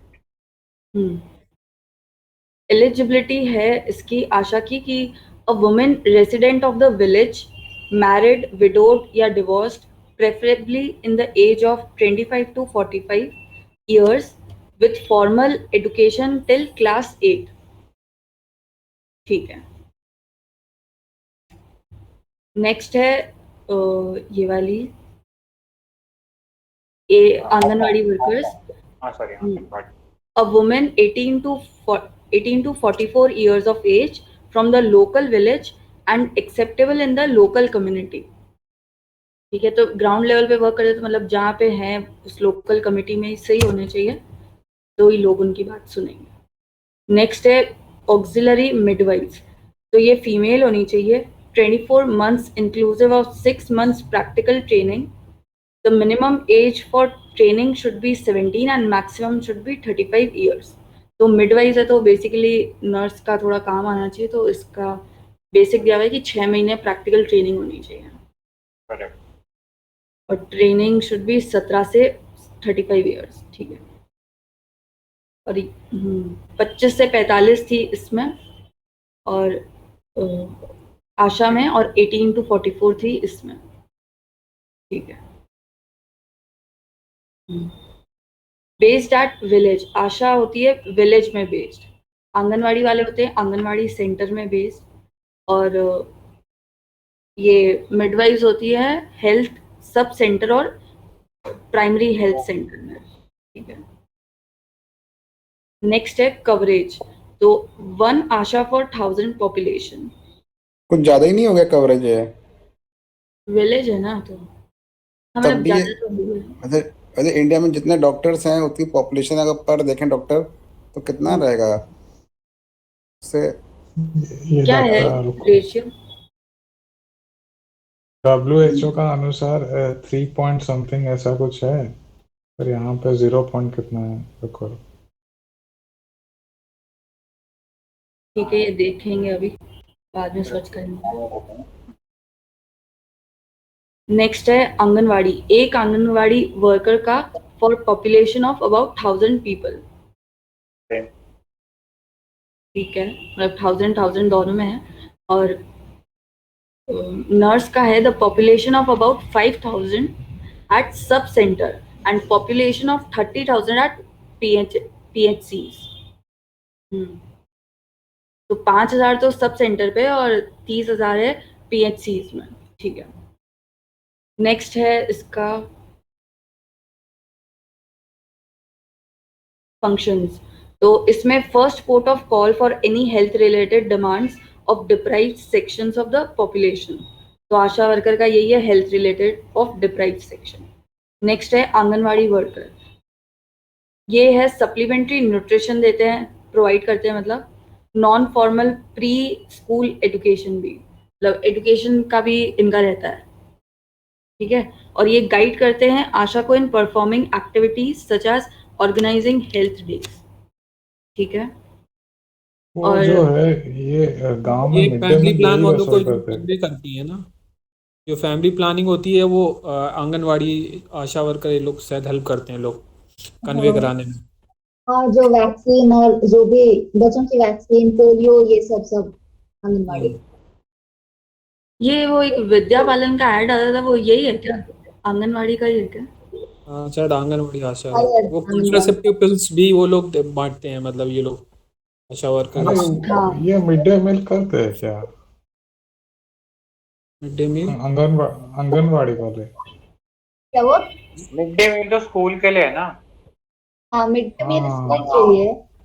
ये यहाँ भी कर जैसे लेते हैं। प्री स्कूल एजुकेशन बोल रहा है ना, तो यहाँ मतलब बच्चे जाते हैं, पढ़ते हैं, एक हाफ तक 12 बजे तक खाते हैं और वापस आ जाते हैं। वो पेड़ के प्ले नीचे स्कूल बोर्ड लगा टाइप। के बैठते हैं। नहीं नहीं ना नहीं, ना प्रॉपर एक स्कूल होते हैं। हाँ क्या प्रॉपर समझ क्रेचेस रखा है भारत को, क्रेचेस भारत होते हैं ना, बदल जो रहा है। क्रेचेस की बात कर रही हो ना तुम नीति। ना ना नहीं, ना, वो पूरा अर्बन बिल्डिंग है एरिया भाई। में होते हैं ना, लेकिन विलेजेस में ये प्रॉपर मतलब ब्लॉक की तरह से ब्लॉक डेवलपमेंट तो होता है ना, हम्म, उसकी ना, तरह वही से तो गवर्नमेंट आंगनबाड़ी। क्रेचेस होते हैं पूरा, ना। हाँ गवर्नमेंट सोर्सेस। हाँ पूरा गांव में एक बिल्डिंग होता है, उनमें जितने सारे छोटे बच्चे हैं उनको छोड़ दिया जाता है, भाई खेलो कूदो, 12 बजे खाना मिलता है, खा के वापस। शनिवार को। हाँ, दो या तीन अंडे मिलते हैं, ठीक है, लेके आते हैं, बेच देते हैं, यही करते हैं। भाई वो क्रेचेस बोलते हैं, उसमें वो मैटरनिटी अरे क्रैचेज अलग बेनिफिट है। होता है, क्रैचेज अलग होता है। ये होते हैं जैसा प्ले स्कूल होता है ना, वैसा है ये। हाँ ये हाँ, प्लेस। वही वही क्रेशे तो होता बहुत छोटे बच्चे होते हैं ना, तो उसको संभालने के लिए क्रेशे फैसिलिटी देते हैं, जो अभी जो नई नई मदर्स बनी होती है उनके बेबी को संभालने के लिए, और वो वर्किंग होती है तब। में कितने एज का बच्चों को छोड़ते हैं फिर? मतलब क्रैचेज जो होता है वो एम्प्लॉयमेंट से रिलेटेड है। अगर वर्किंग मदर है तो उसके लिए क्रैच होता है। गांव में वो जो प्री स्कूल होता है वो एजुकेशन के लिए होता है, उस पर्सपेक्टिव से होता है। हाँ हम्म, तो है। वहाँ के तो आंगनबाड़ी गवर्नमेंट रहते हैं ना, आंगनबाड़ी वाले। शायद स्टेट से स्टेट डिफरेंस होते हैं, शायद मेरे को लग रहा है, मतलब आपके बातों से मेरे यहाँ तो रहते हैं भाई। क्या हुआ? शायद स्टेट से स्टेट डिफरेंस है गाइडलाइंस आंगनबाड़ी का। तो मेरे स्टेट में तो ये रहते हैं, रोज का खाना बनाते हैं, चले जाते हैं फिर। मेरे स्टेट में भी है, दो लोग रहते हैं, एक आंगनवाड़ी जो मेन टीचर होती है वो पढ़ाने का काम देखती है, और एक खाना बनाने का काम देखती है। हाँ सही। हाँ, वही वही। नाइस। वापस इस पे आ जाओ, इस पे पढ़ दो फटाफट अब। ये है, इसमें है मल्टीपर्पज वर्कर्स होते हैं। It guides Asha's on aspects of health care. ये भी आशा की मदद करते हैं और मोटिवेट करते हैं आशाज को to bring beneficiaries to health institution for immunisation, institutional deliveries और फैमिली प्लानिंग एक्सेट्रा। कोई फैमिली प्लानिंग वाला कह रहा था, वो ANM करते हैं, ठीक है। इंसेंटिव्स क्या है? Receives performance based remuneration for a range of intervention. Performance based रहता है इसमें। इसमें होता है कि honorary honorary workers who receive a monthly honorarium, ठीक है, मतलब मंथली बेसिस पे रहता है इनका, ठीक है। और इन्होंने इतनी साल पढ़ाई करी होती है तो इनको सैलरीज देते हैं, salaries paid through national health budget, ठीक है। पहले मैंने वाले में बोलो। पहले वाले में 5 या कितना था, मतलब रेट उनका 2,000 रुपये मिलता है, अगर आपके गांव से आप 5 महिलाओं का प्रेगनेंसी वो जो मतलब देते हो ना, मतलब कराते हो तो प्रोसीजर, तो उनको पैसे मिलता है पहले में। अच्छा ठीक है, तो मतलब उनका ये लिंक ही कर दिया सैलरी, तो ऑटोमेटिकली वो इंसेंटिवाइज होंगी ये सब चीज कराने के लिए। अदरवाइज अगर उनको डायरेक्ट सैलरी देते तो शायद वो आए ना, पूछे ही ना किसी को। तो आई थिंक ये एक इस स्टेप में थोड़ा ठीक स्टेप कह सकते हैं। और इसमें आई थिंक हालत सबसे ज्यादा खराब शायद आंगनवाड़ी की रहती है, उनको शायद सही से पेमेंट नहीं मिलता। ये पोषण मिशन 2.0 के अंदर आते हैं सब, मतलब कौन? मिनिस्ट्री देख लो इसकी, अब सबकी अलग अलग हैं शायद। हाँ आशा सबके और अलग एनएम अलग की है सब। ना। आशा आशा और की थी एनएम की। हेल्थ, और हेल्थ वाली थी। और ANM की ऑक्सिलरी मिडवाइफ, क्योंकि वो नर्स वगैरह का काम देखती हैं, तो वो भी हेल्थ मिनिस्ट्री की थी। और जो आशा वर्कर्स थी, AWW, ये थी वुमेन और चाइल्ड डेवलपमेंट के अंडर। मतलब कंट्रोल इनका शायद वो भी होता है, हेल्थ मिनिस्ट्री के पास भी थोड़ा बहुत कंट्रोल होता है, लेकिन मेन जो कंट्रोल है वो वुमेन एंड चाइल्ड मिनिस्ट्री के पास रहता है। राइट। अब क्वेश्चन पे आते हैं। एक लास्ट क्वेश्चन और देख लेते हैं, फिर अपने को चैप्टर देखना पड़ेगा, ठीक है। Question number 10।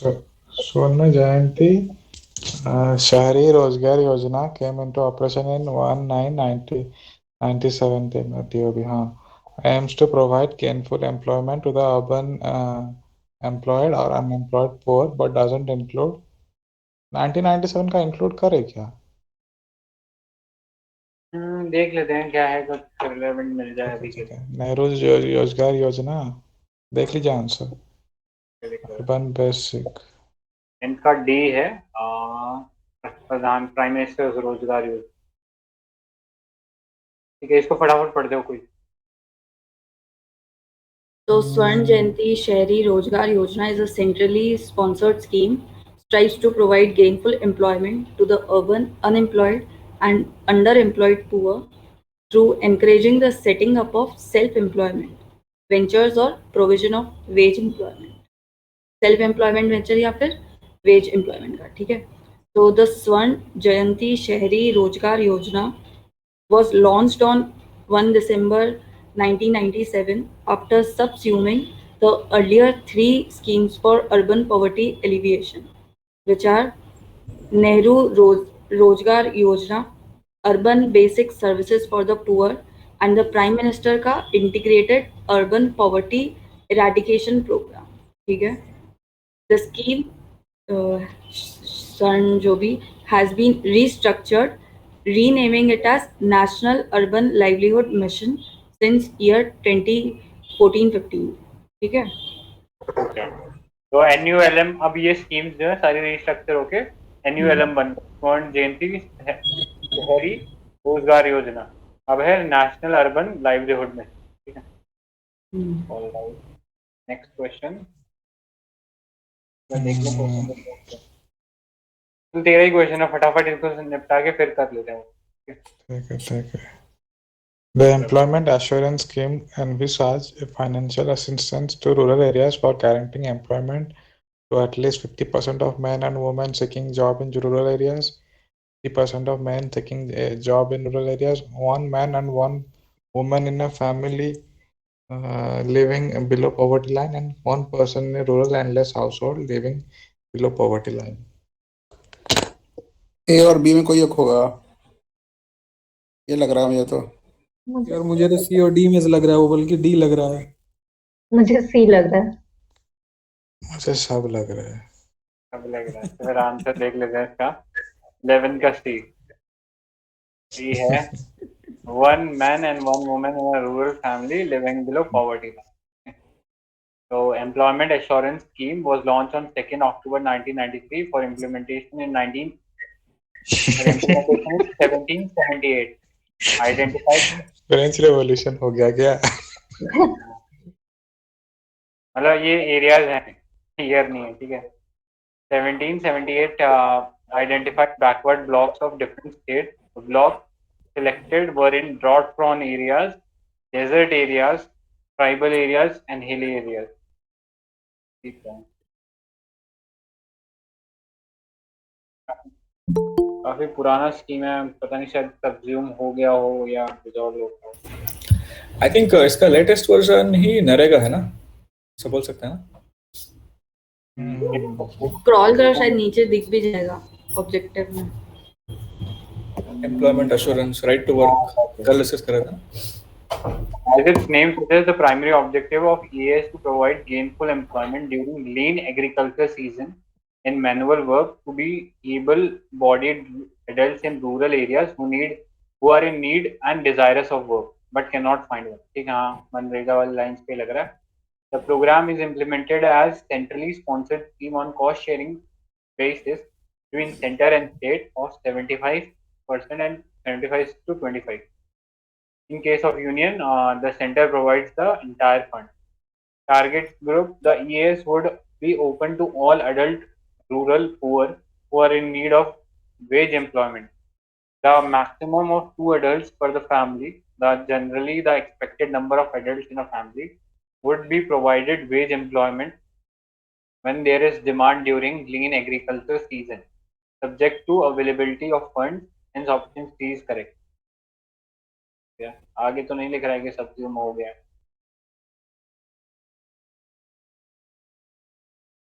तो ये करंटली है क्या अभी? पड़ेगा एक बार।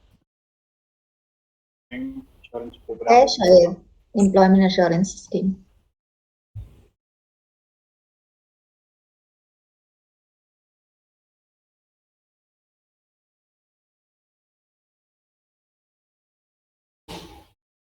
ज्ञान कोश मनरेगा, यानी मनरेगा में सब्जियों हो गए।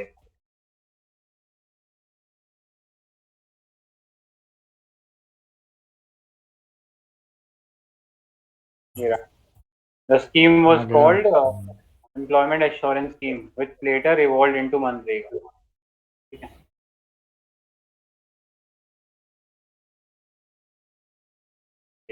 नेक्स्ट क्वेश्चन पे चलते हैं। Question number 12।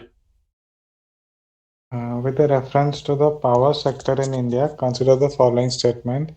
Rural electrification has been treated as a basic minimum service under Prime Minister Gramodaya Yojana. 100% FDI in power is allowed without upper limit. Union Ministry of Power has signed a memorandum of understanding with 14 states.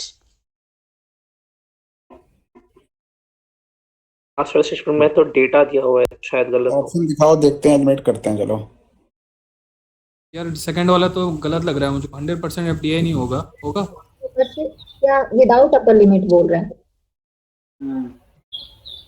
पहला नहीं, वाला ये तो सही लग रहा है, बाकी वन सब और टू तो वन ओनली एक है। वन ओनली लग रहा है मुझे तो। 14 स्टेट्स भी हो सकता है, फिर 1-3 का ऑप्शन ही नहीं है, कोई वन ही होगा। वन ही लग रहा है। सी का भी ओनली ऑप्शन है, देखिए तो कोई है क्या? थर्ड तो सही लग रहा है मुझे। 3 वो डेटा वाला स्टेटमेंट है ना। हाँ, फर्स्ट सही है ये तो। चलो ठीक है, इसका आंसर देते हैं। बस काफी जनरल है तो सही लग रहा है स्टेटमेंट। हाँ,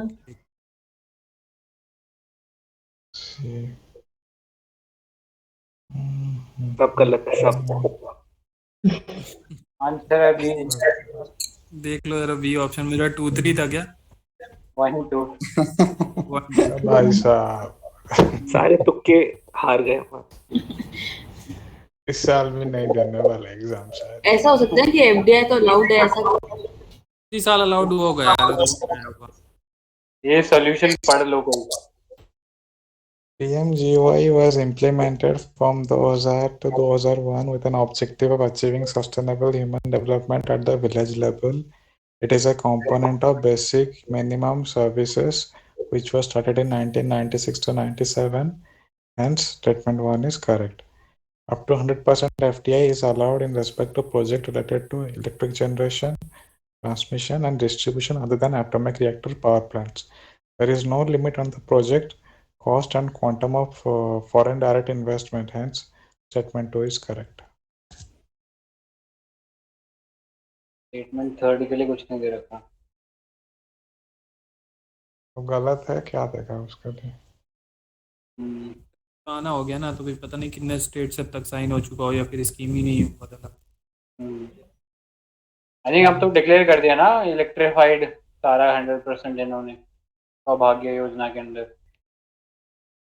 सौभाग्य योजना का बेसिक काम क्या था? सिर्फ वही है कि metre connection.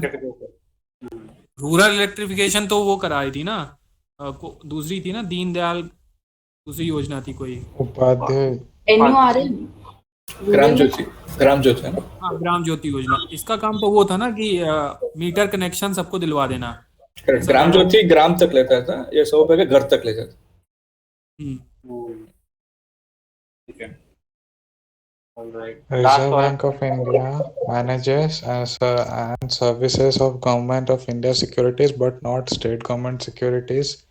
Reserve bills are issued by the Government of India and there is no treasury bills issued by the state government. Reserve bills are issued at a discount from the par value. पहले वाले में तो state भी देता है ना? नहीं, state government treasury, हाँ सिक्योरिटीज तो देता है। राइट, तो पहला वाला गलत। पहला गलत गलत है। हाँ,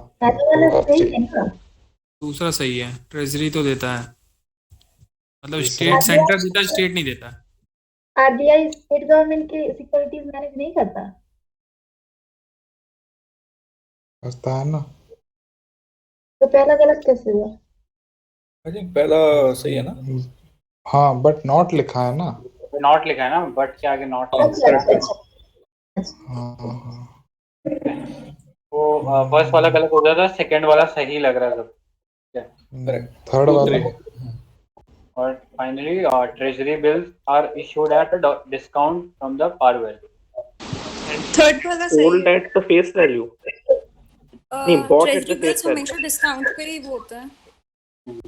करेक्ट। और सही है वितिका जी। फट से 2C 14 का C सही है भैया, आंसर सबका मुबारक हो। Reserve bank of 2 India mark मिल गया। सही है, पास हो गया अब तो। The Reserve Bank of India manages public debt and issued Indian currency denominated loans on behalf of central and state governments under the powers derived from the RBI Act. The RBI is the debt manager for the central government and state government. RBI manages the debt of the state government on the basis of separate agreement. Manages on separate basis of separate agreements, and statement 1 is not correct. Treasury bills are short-term loans up to 1 year borrowing instrument of the government of India or by central authority of any country which enables investor to park their short-term surplus fund while reducing their market risk. Individual firms, trust institution, banks can purchase treasury bill. The treasury bills are money market instruments, are short-term debt instrument issued by government and are presently issued at 91, 182 and 364 days. The state government do not issue treasury bill. Interest on treasury bill is determined by market forces. They are auctioned by RBI at regular interval and are issued at discount to the face value. तो ये चीज ना all right. अब आ जाते हैं economic survey पे। वो जो शायद वेज एंड मींस एडवांस है वो दोनों सेंटर और स्टेट दोनों के लिए शायद अलाउड है ना, आरबीआई देती है। वेज और मींस का वो बताओ टेन्योर। 91 डेज है क्या? 60 या 30 डेज बढ़ा दिया गया था अभी। 75 75 तो नहीं है। 60 या 30 था, कुछ ऐसे था। अच्छा मुझे भी कंफर्म नहीं है, बट एक दिन के लिए अगर बोरो करना होता है तो उसको क्या कहते हैं? ओवरनाइट।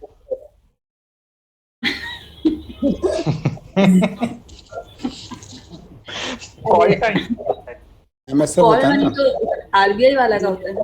वो तो मार्जिनल होता है ना। एक 14 दिन के लिए भी तो होता है ना वो नोटिस पीरियड। हाँ, ये सब आरबीआई का है या अपन गवर्नमेंट करेगा बोलते हैं?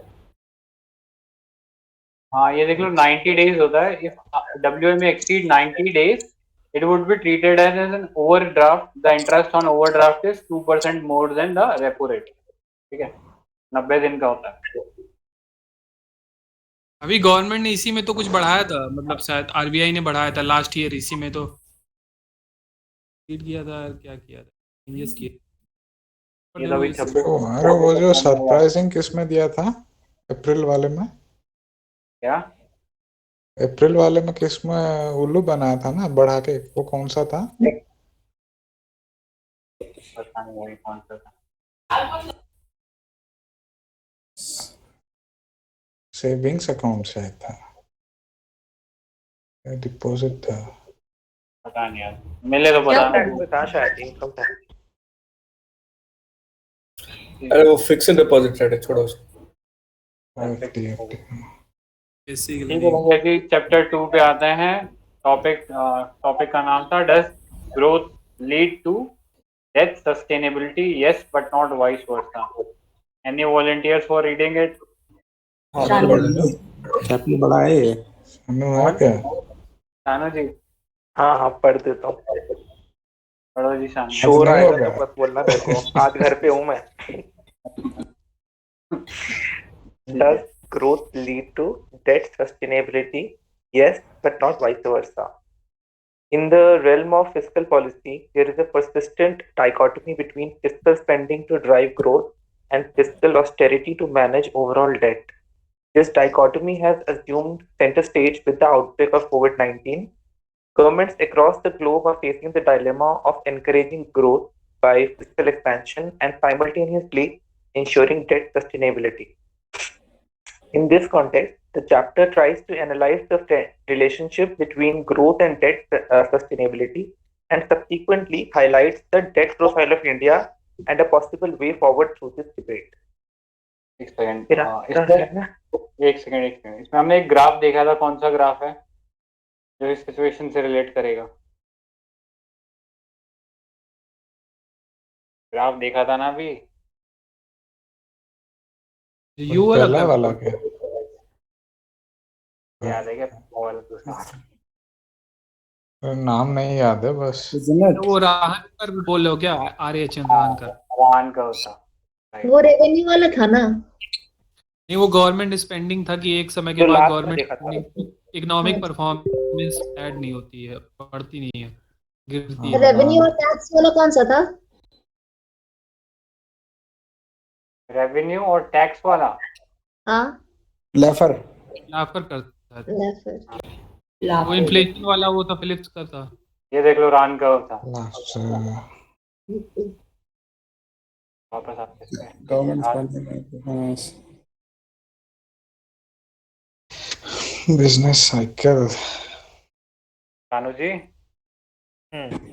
ऐसा सोच लो कि एक रोहन था जो जिस पे स्पेंड कर रहे थे हम लोग, वो खाता गया बहुत खाता गया, मोटा, फिर पतला धीरे धीरे होता गया, बढ़ता गया।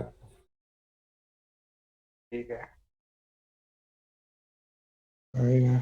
Business cycle and associated policy stances. The business cycle, also known as the economic cycle or trade cycle, can be broadly referred to as fluctuations of GDP along its long-term growth trend. The position of a country on this economic cycle serves as a key determinant of the fiscal policy.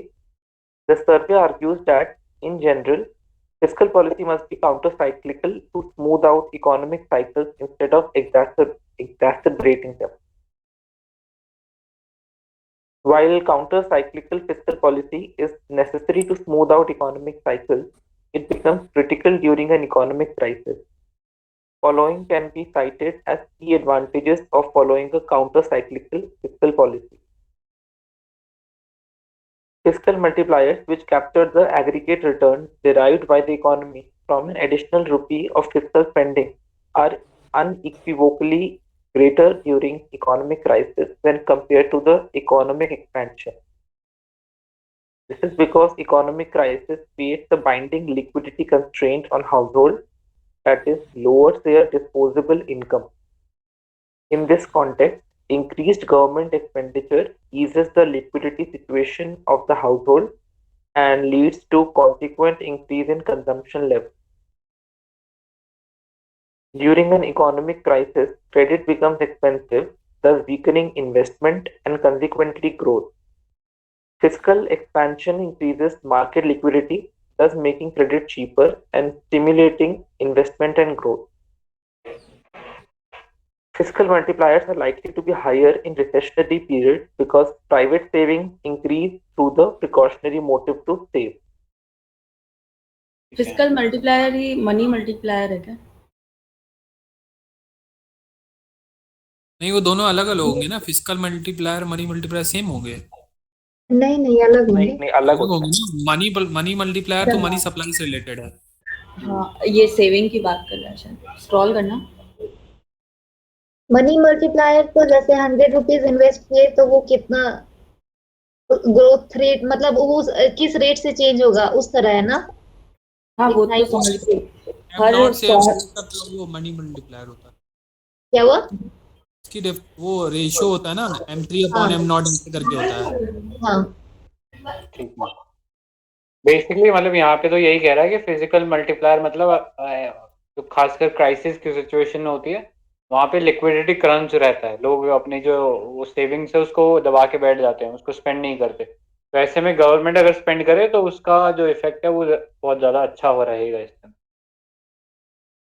Point है। Enhanced consumer sentiment for future productivity increases. Relative increase in government investment spending provides signals about future increases in output and productivity, and hence are reflected in higher measured confidence. This results in higher impact on consumption and output. Next. Enhances confidence in stability of the economy. Governments adopting counter-cyclical fiscal policy are able to credibly exhibit their commitment to sound fiscal management. As a result, national agents in the economy would expect the economy not to fluctuate as much as therefore Therefore, their private actions would reinforce this, in turn enabling stronger macroeconomic fundamentals. अब ये table भी पढ़ दे और इसको समझा भी दे table को। यार इकोनॉमी बहुत वीक है, please don't expect me to समझाओ all एक this. बार ऊपर वाला ग्राफ देख लेते हैं, वो नहीं है डिप्रेशन रिप्रेशन वाला। ये तो आई थिंक इसमें तो कुछ नहीं है, अच्छा, ये नॉर्मल है। ठीक है, रिसेशन के लिए वो चाहिए होता है 2 क्वार्टरनरी पीरियड्स, ठीक है, मतलब 6 महीना। टेक्निकल ना। हाँ, टेक्निकल। टेक्निकल। उसके बाद डिप्रेशन के लिए कम से कम 5 से 10 साल चाहिए। अगर वैसा ही कंटिन्यूस सिचुएशन रही तो डिप्रेशन होगा। रिकवरी में कितना पीरियड रहता है? 2 क्वार्टर शायद। रिकवरी का आइडिया नहीं है मुझे, एक्सपेंशन तो फिर हो ही जाएगा। इन दोनों के टाइम पीरियड का मुझे नहीं पता, किसी को पता है तो बता देना, ठीक है। स्क्रॉल कर लो नेक्स्ट इन्फोग्राफ पे।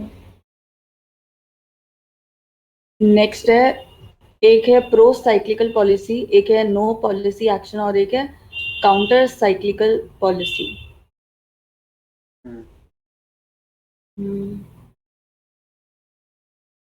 Experts opinion.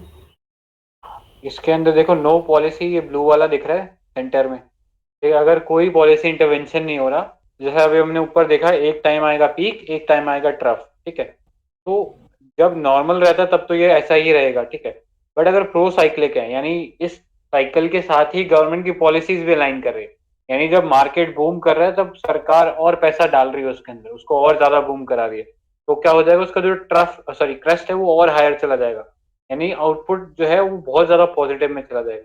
लेकिन यही पॉलिसीज तब खराब हो जाएंगी जब, क्या नाम बोलते हैं, ये साइकिल जो है डिप्रेशन की हो जाएगी। तब वहां पे ऐसी गवर्नमेंट की स्पेंडिंग कोई काम नहीं आएगी, बल्कि जीडीपी का आउटपुट है उसको और ज्यादा गिरा देगी। ठीक है, और उसके बाद फिर आता है अपना काउंटर साइक्लिक। तो काउंटर साइक्लिक में क्या होता है, गवर्नमेंट मतलब बहुत ज्यादा बूम नहीं होने देती, क्योंकि अगर बहुत ज्यादा बूम होगा तो उससे बहुत ज्यादा इन्फ्लेशन भी राइज हो जाएगा। ठीक है, तो उस चीज को भी कंट्रोल करना है, इसीलिए हम देखते हैं कॉन्ट्रैक्शन करती है, वो एक तरीके से काउंटर साइक्लिक पॉलिसी हो गई। ठीक है, कि वो इन्फ्लेशन के लिए हम लोग जो है मनी सप्लाई जो है उसको कंस्ट्रेन कर देते, और फिर जब डिप्रेशन आ जाए तो मनी सप्लाई को हम बढ़ा देते, ताकि वो जो लिक्विडिटी क्रंच है वो कहीं ना कहीं एड्रेस हो जाए। ये काउंटर साइक्लिक। एक्चुअली वो जो इमेज है ना उसको क्लोजली ऑब्जर्व करो। वाई एक्सिस में जो है वो है आउटपुट गैप। ओके, आउटपुट नहीं है, आउटपुट गैप है। तो इस साल जो मेंस क्वेश्चन पूछा था ना, potential GDP that asked, so potential GDP is nothing but a difference. I mean, output gap is nothing but difference between potential GDP and actual GDP. तो जो output gap अगर बढ़ रहा है तो इसका मतलब the difference between actual GDP and potential GDP is increasing. So that's not a good condition, right? तो वो वही बोल रहा है। मतलब यही है कि प्रो साइक्लिक में वो चीज इनहेंस कर देती है, चाहे मतलब बूम के पीरियड में जो आउटपुट है उसको बूम कर देती है, और जब डिप्रेशन है तो उसके अंदर जो आउटपुट आ रहा है उसको और ज्यादा वर्स कर देती है। राइट, आउटपुट गैप बोलो। आउटपुट गैप, ठीक है, एक चीज हो गया। नेक्स्ट अभी ये कौन एक्सप्लेन करेगा? Vijay ji, can you do the honours? I think self explanatory है, बोल देता हूँ। तो फर्स्ट इज प्रो साइक्लिकल। तो एक्चुअली ये पूरा चैप्टर जो है इट इज आर्ग्यूइंग कि हमें काउंटर साइक्लिकल स्टांस लेना है, राइट। तो if you see first pro cyclical में इन रिसेशन कंडीशन, मतलब जीडीपी गिर रहा है, तो उस कंडीशन में कॉन्ट्रैक्शनरी फिस्कल पॉलिसी,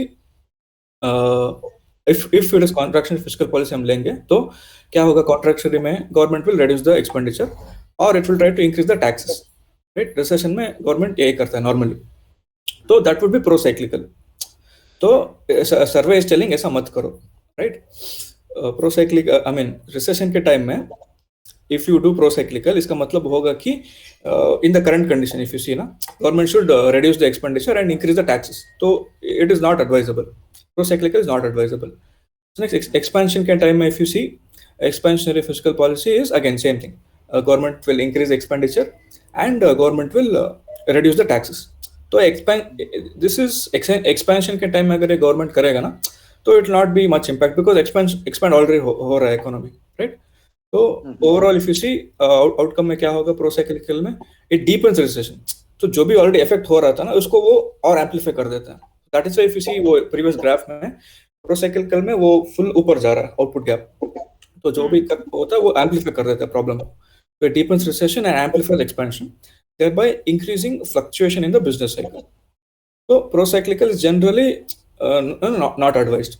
So इसीलिए counter cyclical जब हम आएंगे अभी, this is what we are doing currently. So recession just समझ लो अभी technical recession है. तो government is following expansionary fiscal policy. It is increasing expenditure. तो पूरा का पूरा वो schemes ला रहा है ना, आत्मनिर्भर Bharat 1.2, 2.0, etc. And then tax भी it reduced. So from the last question, and then expansion के time में it should do reverse. So expansion में it should not increase expenditure, it should reduce. So government expenditure will reduce and tax will increase. So expansion के time में government will ensure कि वो कम से कम spend करे और उसका revenue बढ़ाए by increasing taxes. So outcome would be recession को वो moderate करता है, it will soften the recession and moderates the expansion, thereby decreasing the fluctuations in the economy. तो बेसिक फंडा ये है कि फ्लक्चुएशन होता ही रहता है, बट फ्लक्चुएशंस को कैसे हम कंट्रोल करें, that is the thing. That is counter cyclical way is kind of better, ऐसा बोलते हैं. बेसिकली काउंटर साइक्लिक ऑब्जेक्टिव रहना चाहिए हमारी फिजिकल पॉलिसीज के अंदर. Next, enhances confidence of stability of the economy. I think ये पढ़ लिया ना शानू ने? नहीं, ठीक है, पढ़ दे फिर. ये काउंटर साइक्लिक जो है अप्रोच, ये उस सिचुएशन में बेटर होगी ना जो अभी की सिचुएशंस है. नॉर्मली तो प्रो साइक्लिक रहता है, मतलब यही बोल रहा है कि प्रो साइक्लिक नहीं होना चाहिए. वहां पे फिर फ्लक्चुएशन ज्यादा बढ़ जाती है ना, फिर कंट्रोल करना मुश्किल हो जाती है. जैसे प्रो साइक्लिक में आप मतलब इकोनॉमी बूम कर रही है और आप और ज्यादा एक्सपेंशनरी पॉलिसी लगा रहे हो, तो वहां पे फिर इन्फ्लेशन आउट ऑफ कंट्रोल चला जाएगा. हमेशा पॉलिसी जो है काउंटर साइक्लिक ही होनी चाहिए. कुछ कह रहा है क्या शशांक? मैंने बोला भी नहीं भाई, नहीं, पीछे से किसी की नॉइस. मेरी आवाज पहचान लो. ओके, शानू नेक्स्ट पढ़ दे अभी.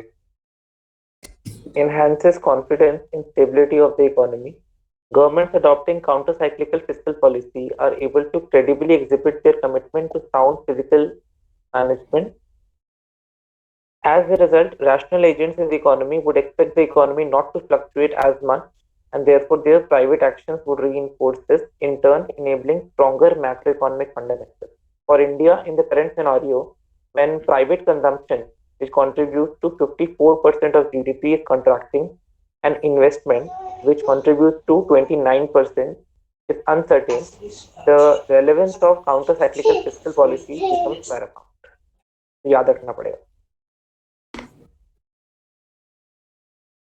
अच्छा, काउंटर साइक्लिंग का बेसिक यही है कि जब एक्सपेंशनरी हो तो गवर्नमेंट एक्सपेंडिचर कम करेगी, टैक्सेस बढ़ा देगी, तो एक बफर क्रिएट हो जाएगा. तो जो अगर रिसेशन का टाइम होगा तो गवर्नमेंट उस बफर को यूज कर सकेगी एक्सपेंडिचर बढ़ाने में.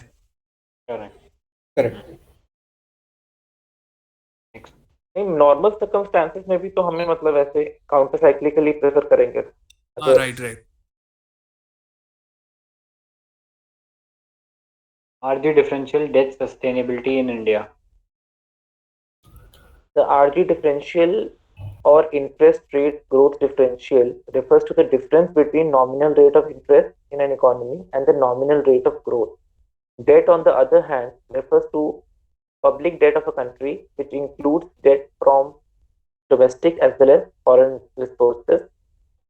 The economic survey makes following observations with regard to the relationship between IGRD and debt sustainability.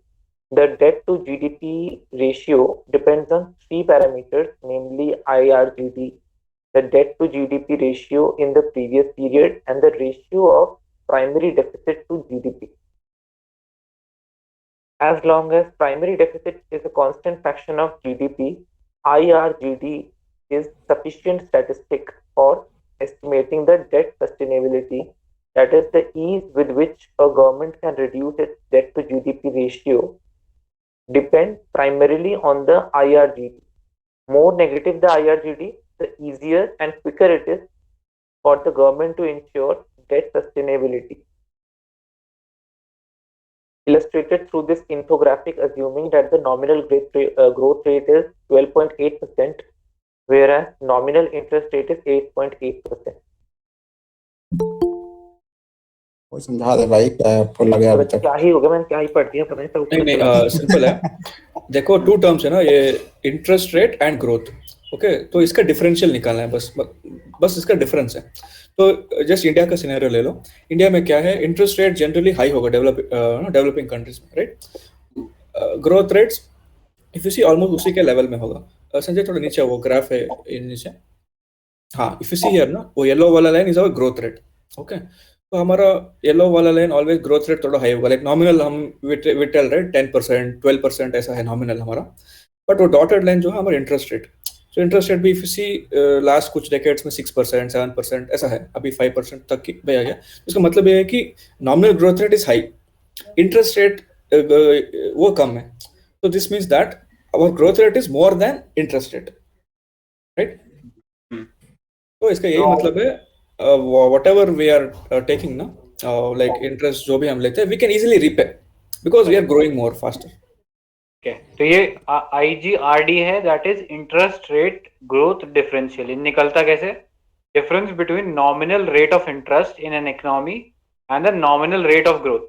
ठीक है, तो अपना nominal rate of growth जो है काफी हाई रहता है, जैसे अभी बताया इसने कि 10%, 7% इस रेट से हम ग्रो कर रहे हैं, और उसके मुकाबले अगर हम हमारा नॉमिनल इंटरेस्ट रेट देखें तो कम है। ठीक है, तो ये फॉर्मूला क्या है, R माइनस जी है। ठीक है, R माइनस जी है, rate of interest minus nominal rate of growth. तो हमारा ग्रोथ रेट हायर है, तो जो आउटपुट निकलेगा IGRD का वो निकलेगा नेगेटिव। ठीक है, तो जितना ज्यादा नेगेटिव होगा उतना इजियर है गवर्नमेंट के लिए टू इंश्योर कि वो अपना डेट को पे कर सकती है। ठीक है, करेक्ट। मतलब बाकी लोग टाइम लगेगा थोड़ा अंदर जाने में ये सब। ठीक है, मतलब एक आध बार वापस रीडिंग कर लेना, आ जाएगा ये। Next.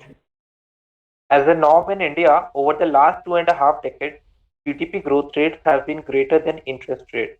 This has led to a negative IRGD for most of the years during the last 2.5 decades, which in turn has caused debt levels to decline. This scenario expands the scope for fiscal policy to cater to slowdowns in aggregate demand and thereby enable growth to foster debt sustainability. The variability in the GDP growth rates in India is higher than variability in interest rates. This implies that changes in PG left, मतलब PG कौन है भाई? अरे कितने page बचे हैं? अच्छा, sorry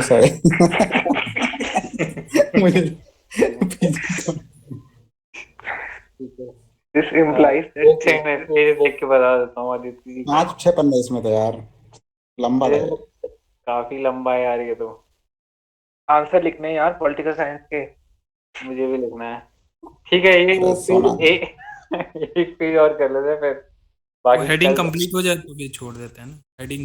ये जो लास्ट वाला पढ़ रहा है यार, ये पूरा हेडिंग ही है, ये खत्म नहीं हो रहा है। और ये थोड़ा मेरे को लग रहा है कि शायद इसमें थोड़ी टर्म्स ज्यादा है ना, तो इजीली ग्रास्प नहीं हो रहा। और टेक्निकल है तो टेक्निकल तो सारा ही पड़ेगा अब, जो भी है। चल ठीक है, ये IGRD तक पढ़ दे, उसके बाद अपन इसको अभी यहीं रोक देंगे, और एक बार खुद से रीडिंग करके आना तो उससे थोड़ा और बेटर ग्रास्प हो जाएगा। ठीक है, पढ़ जाओ। This implies that changes in IRGD are mostly attributable to changes in growth rate rather than the changes in interest rate. Thus, it is a higher growth that provides the key to the sustainability of debt for India. ये एक बात बताओ, यहाँ पे अगर interest rate ज्यादा होता है तो क्या मतलब इसका बताया कि इंटरेस्ट रेट के साथ जीडीपी रेट ग्रोथ सेम हो गया है, मतलब बढ़ गया है जीडीपी, तो इससे क्या होता है, नेगेटिव IRGD होता है, यही ना? हाँ भाई, तो R माइनस जी होता है ना। क्या जी? R माइनस जी होता है, तो जब जितनी ज्यादा नेगेटिव होगी गवर्नमेंट के लिए इजी होगा पे करना डेट। बिल्कुल सही कहा। तो इसका मतलब हम डेट अभी पे कर रहे हैं, मतलब बहुत जल्दी से। जल्दी से नहीं, मतलब उसका मतलब है हमारे ऊपर जो डेट है उसको हम पे कर सकते हैं। हाँ कर सकते हैं। हाँ, हमारा डेट लेवल सस्टेनेबल है। सस्टेनेबल रहेगी। R माइनस जी है ना, तो मान लो अगर जी है, ग्रोथ रेट है हमारा 10% और फिर इंटरेस्ट ले रहे हैं हम लोग 5, तो -5 हुआ ना R माइनस जी, -5 इंटरेस्ट है, तो नेगेटिव है। जितना नेगेटिव मतलब जितना ज्यादा नेगेटिव उतना इजी गवर्नमेंट के लिए फिजिबल है डेट पे करना जल्दी। पॉसिबल सही है, सही है, सही है, सही है। नीचे तो एक लाइन कर दो एक बार ये वाले, हाँ ये कि क्या कोरिलेशन है ये अभी था ना, हाँ ये रहा, इसको पढ़ दे इस पैरा को, फिर अपन वाइंड अप करते हैं। the IRGD and debt sustainability for other economies. Similar to the Indian experience, a strong correlation between IRGD and incremental debt to GDP ratio is seen for other countries. Following observations have been made for other countries. Cross-country evidence also suggests that within countries, growth rates vary for more across time than interest rates. Since 2003, India's IRGD has been negative and the lowest for the major OECD economies. In India, growth leads to debt sustainability, not vice versa. ठीक है, अभी इसको यहीं रोकते हैं आज के लिए, बाकी अपन इसका कल करेंगे, ठीक है। ज़्यादा हो रहा है आज। तो कल हम इसको लोगों ने थोड़ा सा कोरिलेशन पढ़ा था ना, एक इनकम इनइक्वालिटी का और हेल्थ इंडिकेटर्स है ना, सही था ना, पॉजिटिव कोरिलेशन है। हाँ कल वाला ना। Income inequality. इनका कहने का तो यही था ना कि फिस्कल डेफिसिट जितना बढ़ने से भी डरने का नहीं, मतलब जो मोरल है, मतलब